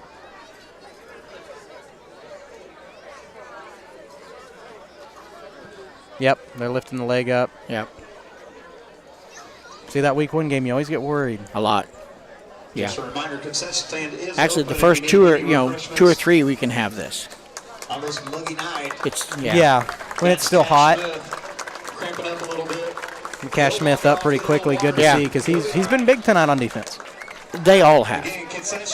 I mean, but to get it from a freshman like that just shows this Titan team's got a future ahead of them. Yeah. And you got Bron Stone stepping up on defense. You got all these younger, Lemmy Stone, juniors jumping up. Our defense is mainly underclassmen if you look at it. Mm-hmm. So I think Brody Carter, the freshman, even had a little action in there. So that's impressive. Mm-hmm. Our offense is senior heavy and our defense is underclassmen heavy. So many positive things to take out of tonight's game. Oh my! Section stand is closed. So well, shoot. Yep, no more popcorn. Don't go over there and look for a drink.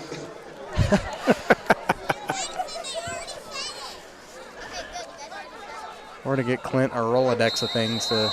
Yep. Say there in certain situations. There's trying to be sneaky, a little holding there, but that's okay. Thought it was going to be a quarterback keeper, passed it up, and it's incomplete, in and out of his hands. That was number 12, Kellen Lanning. So he's still got a few varsity guys in there, does Coach Fiskus. That one you could tell was in and out of his hands, though, for sure. Wasn't many bodies around him. Yeah, it's kind of obvious that young guy that was in there on the offensive line. Their jerseys are so clean, you can see them holding. I think it's pretty, but hard to keep white jerseys clean. Yeah. So now he's probably just trying to put points up. And looking at the Chiefs score, it's 13-10 Chiefs. Okay. So Baltimore is fighting them back. Mm-hmm. And it's half. That's another good game, too. I recommend you stick this one out with the full. Trying to pass. He's running. And he's got to throw it up. Oh, nearly caught. I'm not sure who that was. We'll have to see when he gets up. I think that was Jace Midget trying to catch Jace it. Midget. I think he just wanted to catch a pass from a different quarterback. Maybe. There you go, 3rd down and 10. They're just trying to pass it. They're trying to get it as far down as they can. I mean, and you can't blame them. That was dangerous. You know, Coach Fiskus, you heard him earlier say it, that this is a team that's got a lot of freshmen and sophomores. They've got a good selection of upperclassmen, and they are a 4A school, so their schedule can only, truthfully, get tougher from here. Once again, that's quarterback back to pass. A little room. He's going to have to take it himself around the left side. Going to float it in. Intercepted by Jace. That's what he was looking for. He wanted that pass. Just drop a knee. There you go. That's what he wanted that pass from both quarterbacks.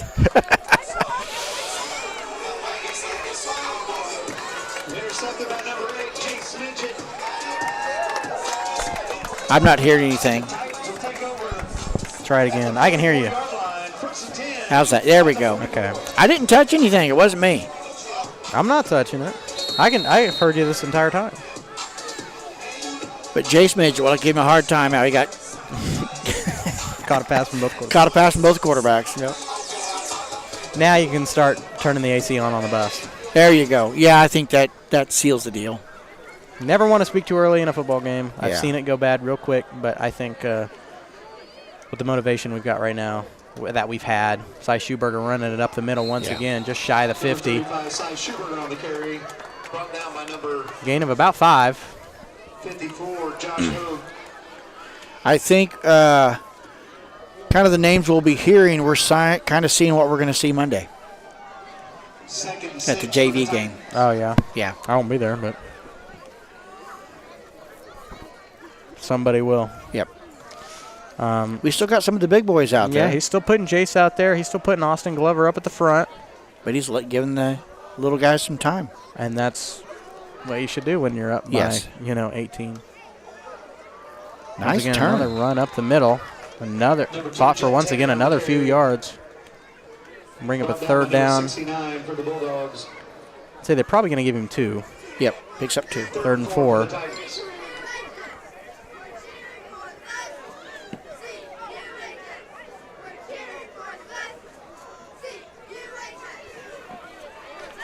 So 38-20, under 8 to play here in the game.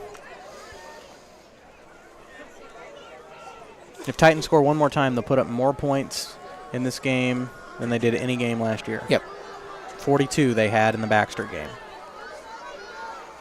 I think Coach Burns wants to score as much as he can. He wants this score to look, yeah. And there's another completion to Cy Schuberger. Cy Schuberger. Just fighting forward, man. Nearly caught on a shoestring, just reached forward to get that extra yardage. At the 38-yard line. 10-yard catch.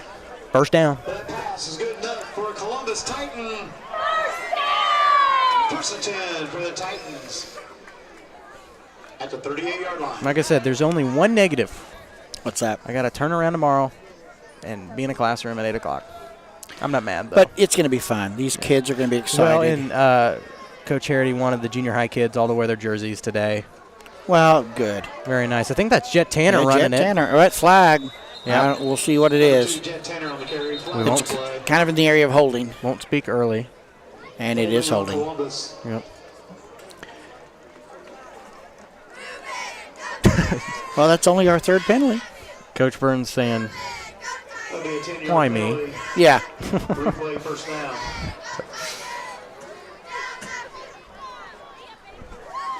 But, that's the thing about these games at high school level. You can find holding almost every play. Exactly.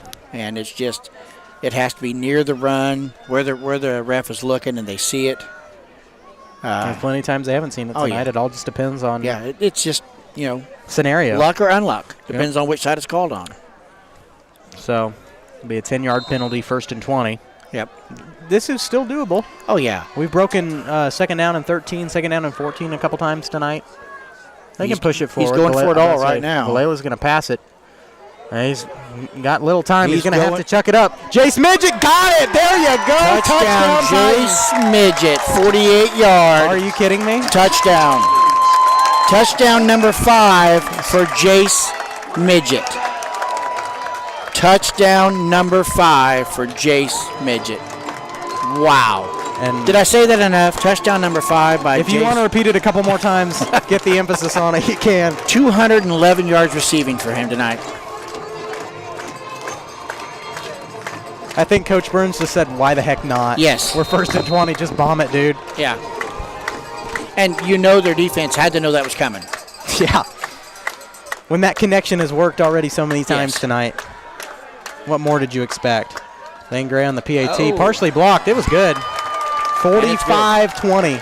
So that makes it 39 unanswered points. This game has gone in a different direction. Yes. Since the end of the first quarter. He's sending the little guys out. Yep. That'll put the nail in the coffin. Yeah. 6:48 left to go in the game. Titans lead it 45-20. Wow. So a 25-point lead when you're down by 14 going into the second quarter. You look at that first quarter. It looked like Indy was just, okay, we're done. We're not playing. But I got to point out, something must have happened to Clayton Kamari. He's the one that had that 65-yard. He touched the ball twice, once for 4 yards, once for 65. He hasn't been back since. So all I can assume is he must have pulled something or hurt himself. I don't know. Because he looked explosive on that run. There is somebody sitting on the Indy sideline, but I can't read a number. What number is he? I might see if he sits up. I don't know. You don't know his number? He's 39. That's Kamari, I think. Yeah. Well, no, I was saying that was his number. I can't read the sideline. No, his was 32. No, no. No, he's 39. Yeah, 39. So I'm trying to see if that might be him.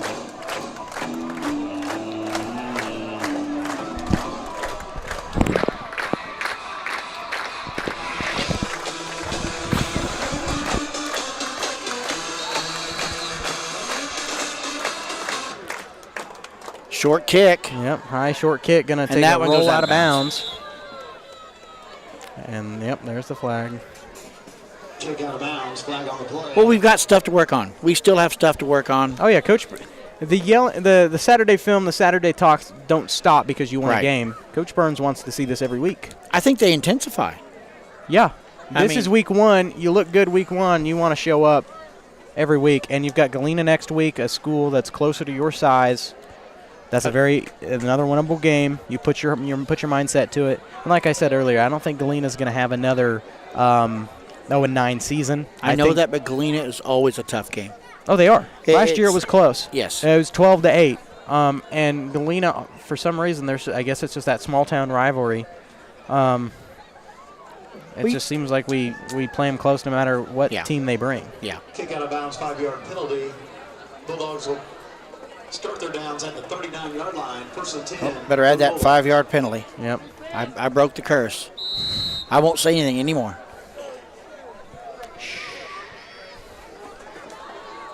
So 6:48 to go. It'll be Indy ball on the 39, first and 10. They're going to run it up with Veal, and there's a flag on the play. Yeah. It's in the holding area. It is.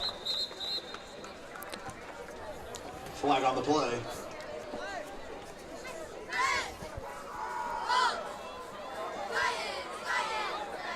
And it is holding, yes. No. That'll be a 10-yard penalty. Replay the down. That makes it first and 20 now for Indy. I mean, we're having a good game, but again, after last year, we know how the Indy players are feeling right now. Yep. I think this Titan team can relate to them just as much as anybody could because they felt they were in this position week one last year. Yep. Now it was 32-8. Yeah, I think that's what the score was. And, so that was about the same score deficit. So, but you can't be mad at them for joining this. I mean, they have worked all last year for the. I was about to say they need to soak this in, but they've got plenty of work to do. Yes, and that's Veal once again trying to run up the nice run by Veal right side. So Coach Fiska still leaving some of his bigs in there. Yep. On the carry. Brought down by number 14. He'll pick up 6 yards. Yep. So 2nd and 14. I see the bus moving. Yeah, I don't think they're going to stick around very long. Bring up 2nd and 14 for the Bulldogs. Nobody is covering this guy out here. I'm there we go. 17's coming over. So somebody's got him. Oh, they tried to fake the handoff. That's a quarterback keeper. Now he's going to pass it out and incomplete. Oh, ooh, that was a little rough. Don't do that. I know. That was Cal Saporito. He got a little. I think it was Jace, I think. Was it really? Yeah. That was Jace. He went and said sorry. Okay, that was Jace. 8 or 9. Yeah. Apologies to Cal. He had to play. You know. Either way, that could have called that a penalty. Yep. At this point in the game, we don't want to give him anything. No. You want it to look like this when the clock hits 0. Yep.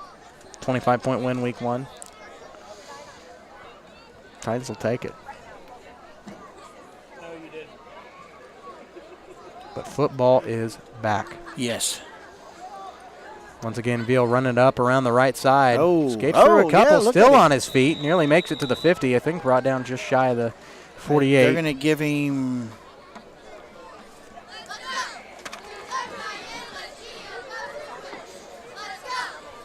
On 10-yard gain. Brought down by number 22, Trent Layson.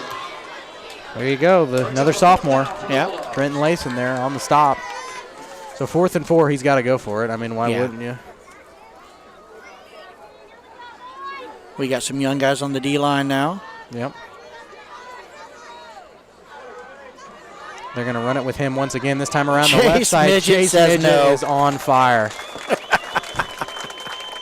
I think they might have lost a yard there. Yeah, and that'll turn it over.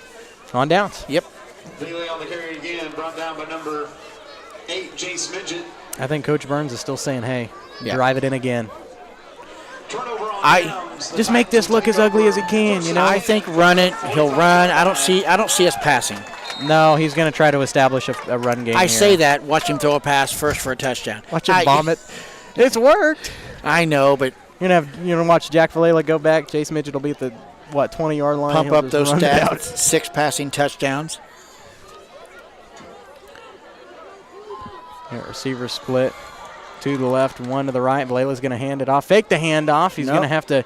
He's going to be swallowed up there. He pushed the defender down, and he'll be met by the pile at the 50. You know, I like to see that fight, but, man, sometimes you just go down. That's where people can get hurt. Exactly. So that'll make it 2nd down and 15. But he was throwing the ball. Yeah. It's okay. He was throwing the ball. I don't know if it's I think now he'll definitely try to pass it. Just try to get him out of this someone doing hole. the worm. That's okay. A celebratory dance, I guess. Yes. I'm not sure what to say. I didn't pay attention to it. As long as they're not doing it in the middle of a play and it's a player, we'll be okay. There's a car alarm. Yeah. Titans taking their time. Eating the shot clock. Got it away just in time. Hand off to Schuberger. Oh, wow. And the pile is furious at him. Yep. And that was a good defensive play there by number 9. That is Reese Reichenberger. Yep. At the line scrimmage and he's just a sophomore. This Indy team is going to be pretty good in the upcoming years. And like you said, the Titans can relate to this situation more than anybody. And that's true. So 3rd and 16. Who was that running the ball for us? It's Schuberger. That was Cy on the carry. So we got -3. And so a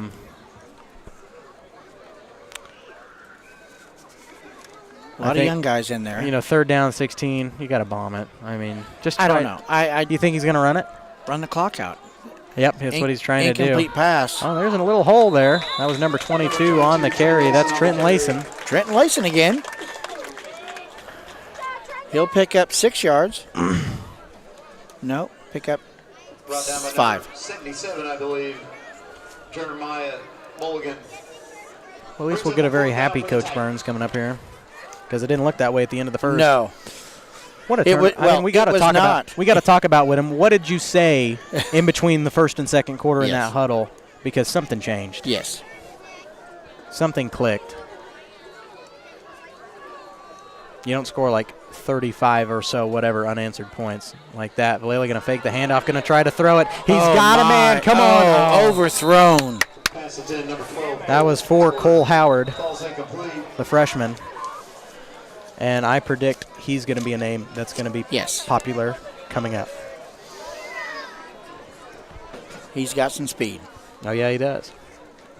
Vallela just a little far overthrown. Just a little bit to the right. So that'll turn it over on downs, and a Titan is down. That was oh my gosh, he's wide open. He got too much on it.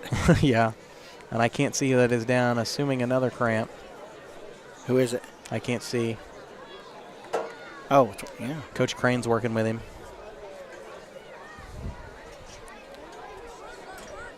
It looks like a cramp with the way he's moving his leg again, but I can't tell. Jace? That is, so he's up. Nope, that is number 6, Cooper Size. Cooper Size. But he's up and walking. Yep. A little limp. That's number 6, Cooper Size. Yeah. Oh, now. Now it's going to rain. I don't have time to do anything. It has been cold or hot. And now we get a breeze. There comes the temperature breeze. just dropped. Next thing you know, we'll see a tornado come from the left side of the Don't say camera. that. This is Kansas. Are they calling for rain? I don't know. But yeah, of course, now with under 4 to play, under 3:30 to play, and let's cool down. Yep. I'm not going to complain. I'm not either.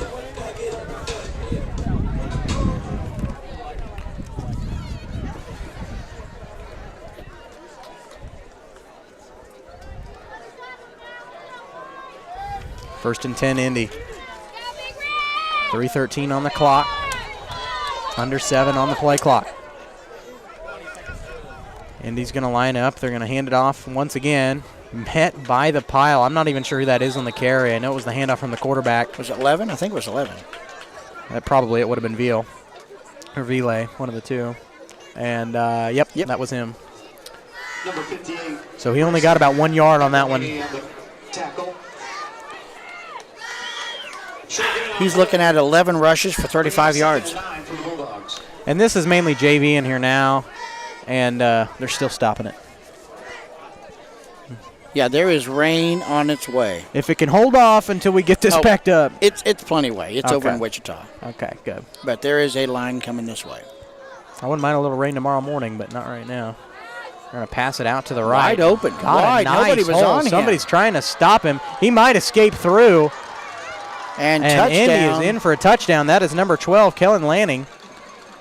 A 53-yard catch and run. Touchdown Independence.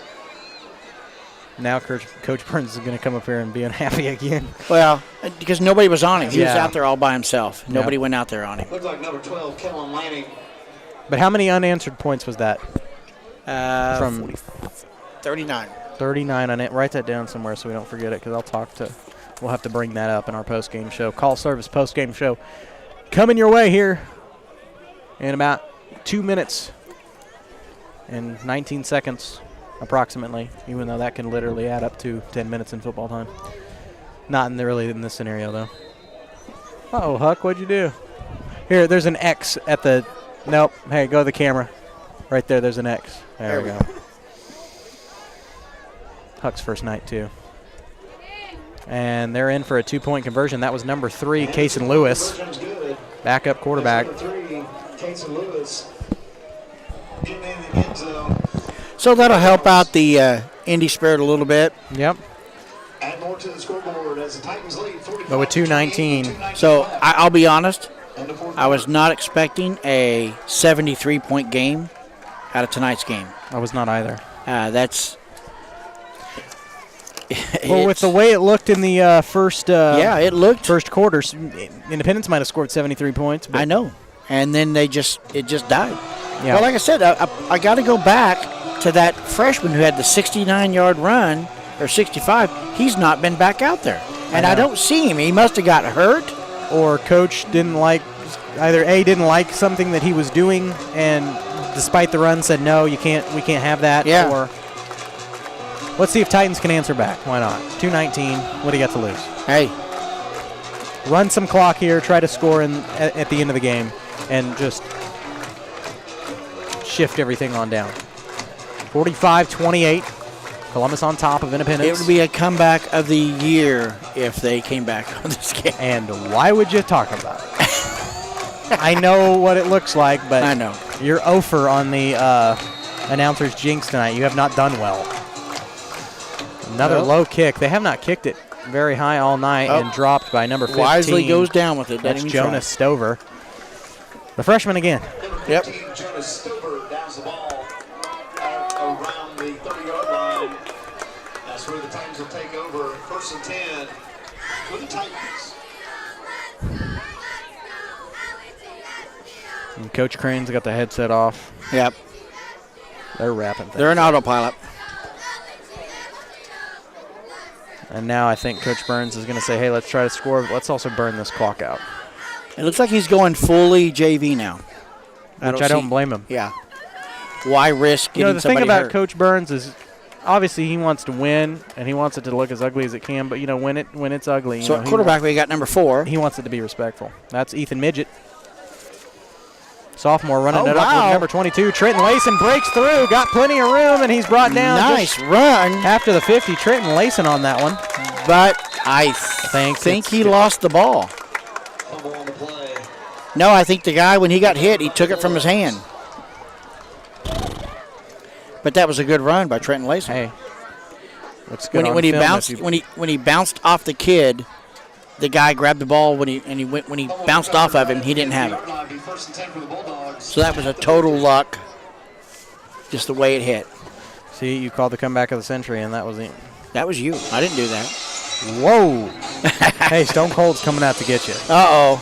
I still don't know what that means. Well, he's probably going to do that more than once, so I suggest you Google it so I don't look like a bumbling buffoon out here. No, I'm the one because I don't know what it is. I'm about to say, there's somebody at home that knows what I'm talking about. I'm sure there is. Stone Cold Steve Austin used to get the biggest wrestling crap pops from the crowds in history, man. I thought that was The Rock. Yeah, he's okay. Running around the right side. Somebody finally brought him down. Yep, a flag. I think that was Kamari Clayton. Flag on the play. On the carry. Was that not him? Number 39? And let me look. Number 39. So he's in. Yeah, he's back. And look, he gets a 10-yard run. A penalty takes it back, and he's out. Yep.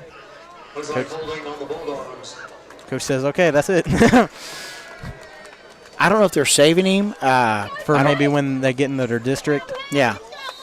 That could be. Because his run was pretty impressive, and he just got 10 yards on one run there. I know.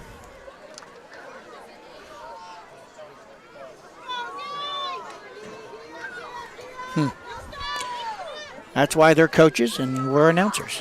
That's right. We get paid to say what they call. Yeah. And question everything they do. Handoff met by the Wow. pile. What a stop there from the Titan defense. That was number 11, Vile, J.D. And Vile. 65 on the stop. And he's still running. He's a senior. He's still trying to run the ball with him, and this JV defense is stopping him. Yeah. Talk about number 65, Zane Gray. Look like 56, Cash Smith in there as well. 58. What? Cash Smith is not in there. It's 58, Brixton. Yep. McElhaney was in on that. Yeah. Brixton McElhaney on the defense. Yep, they're going to run it with number 21. And 64 on the stop for the Titans. Terrence, I think that was 21. Jaden Lopp looks like in there on the defense. Was that Terrence Abercrombie? 64, Jaden Lopp on the tackle. I think that's who ran the ball. Brings up 3rd and 15 for the Bulldogs. I really cannot see from here, just being truthful.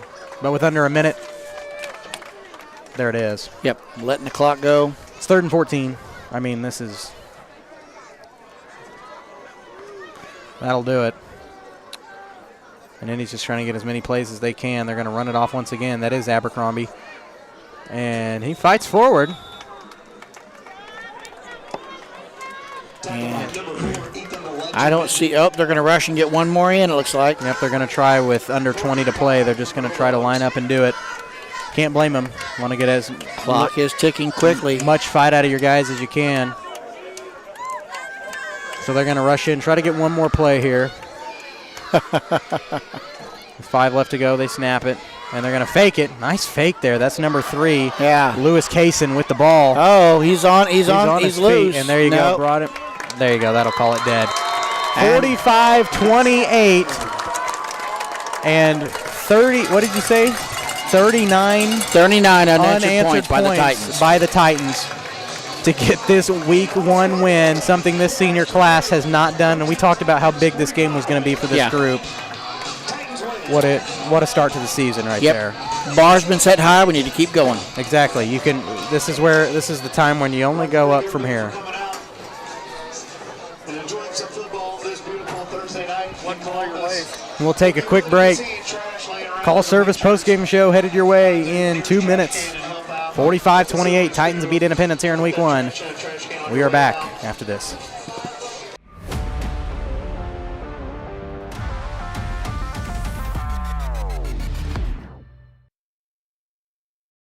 Call's service is outstanding in their field, especially for those that are stuck, outstanding in their field. Call's carries a wide selection of farm, industrial, and heavy-duty tires, all from the best brands in the business. And they've got farm service trucks ready to go. Plus, Call's continues to be the place folks go for car and truck tires, repairs, oil changes, and so much more. If you're in the market for new tires in Southeast Kansas, make the right call to Call's Service, 620-724-4121. See more at callservicellc.com. As one of the oldest banks in Southeast Kansas, Exchange State Bank is proud to be locally owned and operated. Exchange State Bank provides quality customer service supporting the growth of local businesses, agriculture, and the financial needs of families in the community. With competitive savings and loan products, online banking and mobile deposits, free debit cards, and more, Exchange State Bank is working to earn your business. To earn more, call 620-429-1873 or visit esbks.com. Exchange State Bank, you're not just banking, you're banking with friends. Why settle for less than the best? Croc-Can's gigabit fiber optic internet is now available to Pittsburgh, Frontenac, and Fort Scott, and many rural areas in between. Croc-Can has the best speeds, the best reliability, the best service, the best support, and is overall the best value on all ultra-high-speed internet. If you want the best home internet connecting as many devices, all without equipment rentals, contracts, or overages, it is the time to switch to the best. It's time to switch to Croc-Can. From the football field to the bean field, the right equipment can make all the difference. Gear up for harvest, expand your fleet, or grow your business with Tyler Jackman at Big Iron Auctions. Tyler can improve your operation conveniently, efficiently, and effectively. And if you're selling one piece or the whole operation, Big Iron can connect you with over 750,000 registered bidders. Buying or selling, go big. Big Iron Auctions. Call Tyler Jackman at 620-404-8115. BigIronAuctions.com.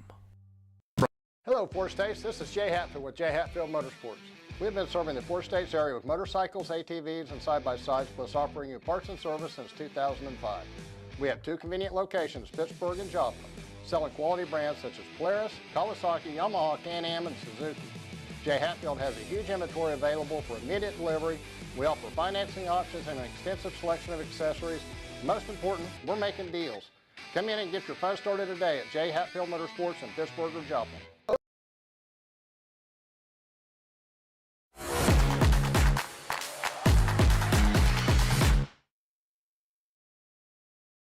Show, there it is. And here we are on the Call Service post-game show here on Columbus Sports Live. And when it's time for new tires on your ride, make a call to Call Service in Girard. And when you need in-the-field service, Calls has you covered with a truck en route. Shop for your tires and more at callservicellc.com. Well, I know what last year looked like. Totally different team on the field tonight. Yeah. You look at the stats.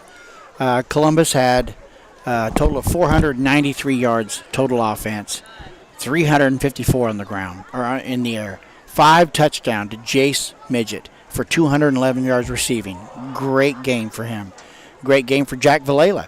He was 19 of 24, 79% completion rating, 354 yards, 5 touchdowns. All of them, again, to Jace Midget. Our rushing leader of the game, number 2, Jet Tanner, 119 yards and 1 touchdown. You know, he got 62 of those on 1 run, so Jet was definitely a force in tonight's game for us. You look at Indy, they had 101 yards receiving to Kellen Landing. He had 1 touchdown, his first catch, and he didn't see the goal line after that one.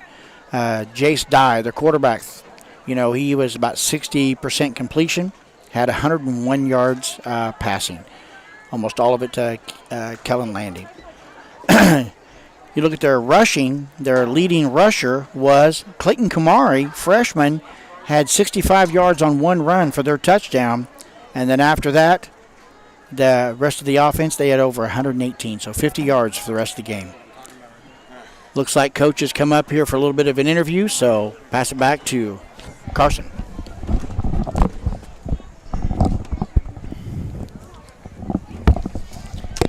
We'll wait for him to collect his breath here. Yeah, I mean, tonight we knew this team had, you know, a lot riding on this game. We talked about it the other day. You know, they have not won a Week 1 game yet, and for a 4A to come into town, you know, a young 4A, but still a 4A at that, I'm sure they were feeling the pressure tonight. And fourth quarter, it looked a little rough. You know, we scored early, and then Indy rattled off, I think, 14, and then 39 unanswered points from the Titans after the first quarter. I mean, something clicked in that quarter break where they just, started rolling them off. You know, I just got done telling them that a year ago, down 20-6, that team doesn't respond the same way. 20-6 turns into 48-6, and they don't ever recover. So to see them kind of just galvanize themselves, it wasn't anything any coach said to them. They grabbed each other. They were yelling at each other in the huddle. They were in each other's ears, just telling each other, you know, we can do this. Don't panic. So couldn't be more happy for these kids to just see that resiliency, that grit that honestly I didn't know would show up Week 1. So just to see them fight like that and just basically just play lights out after that first quarter was phenomenal. Absolutely. And, you know, like you said, to have a Week like we were talking earlier, to have a week 1 win would be, I think, big for this group especially. And, there's some specialty about this season, not just in that, but, Canyon's back, and he's had such a rough high school career with injury and stuff, and he's getting to play with his little brother. There's a lot of special things about this season, and you could feel it tonight.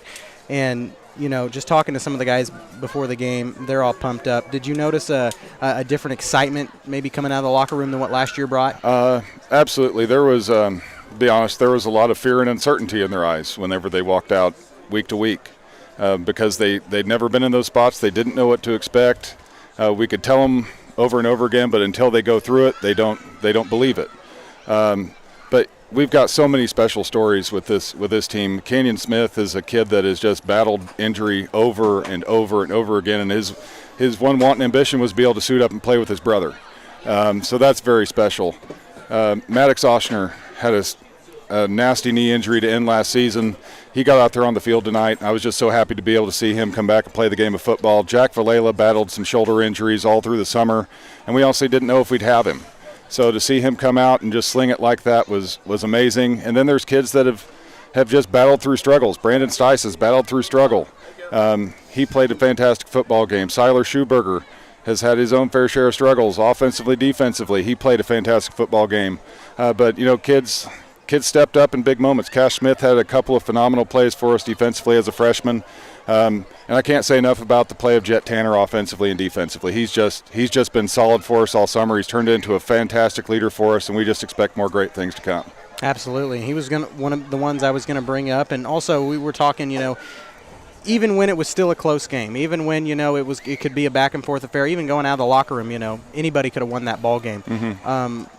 We were seeing some youth out there and some names that I think we're going to be seeing. Like you said, Mason O'Banion was one that impressed me really tonight. What were some young guys that you thought stepped up and made plays they might not have? We told the kids all week, the young kids especially, if you are a 2 or 3 on the depth chart, that doesn't mean your number won't be called. And as we went through the course of the game with all the cramps and the heat and honestly just the adrenaline wearing out some muscles, Brody Carter stepped in and played some great outside linebacker play for us. Cash Smith did some great things for us. Braun Stone stepped in every moment we needed him to and just did exactly what we asked of him tonight. And I'm just super proud of that kid, just to basically keep his head down and just keep working. Mason O'Banion, we honestly didn't know if he'd have him this week. He got hurt in Jamboree. He had to go get a rib pop back in, but he's a tough kid, and he's a really solid football player for us. Reese Ponce, he made some fantastic blocks for us at tight end tonight, caught a couple of big third down conversions for us. There's so many kids I can name. It was a true team victory, and I'm just so proud of these kids. And, we were talking, I know with your mentality ever since you took over as head coach, and even when Coach Grundy was head coach, the week 1 win doesn't mean, hey, we can take a day of rest. Right. There's going to be plenty of practice, Saturday morning film. The yelling doesn't stop in the locker room regardless of how much you're up.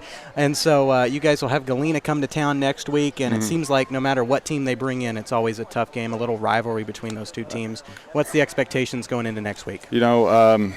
Talking with some people that went and watched Galena's Jamboree. Galena is a very much improved football team. They went through some struggles last year similar to ours, and they've got some young kids that have stepped up for them.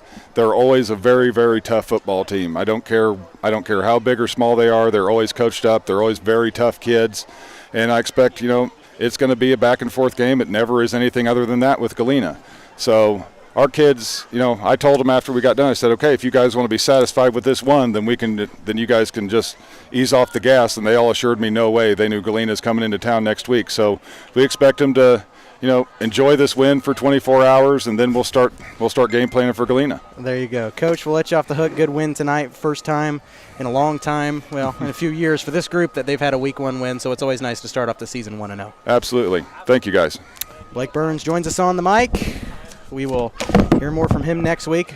Titans back at home as they will take on the Galena Bulldogs for another home game. And as he just rattled off, bright and early tomorrow, unfortunately, for most of the crew here. But that means we're going to get out of here early. So I want to thank everybody so much for joining us here for this week 1 game. Go tune into the Chiefs. Our night's over here. We're packing up, and that's exactly what I'm going to do when I get home. Thanks, everybody, so much for watching. This has been the Call Service postgame show. This has been Columbus Sports Live. Same time next week. Let's do it. And, of course, we've got a couple volleyball games on the schedule. Stay tuned for those as well, as we've got a young volleyball team. Huh? That's right. We're not Friday. Same time, different day next week. There we go. Thanks, everybody, so much for watching. And we'll see you Tuesday for volleyball, Thursday for volleyball, and then for Friday Night Lights, the first technical Friday Night Lights of the year. Thanks for watching.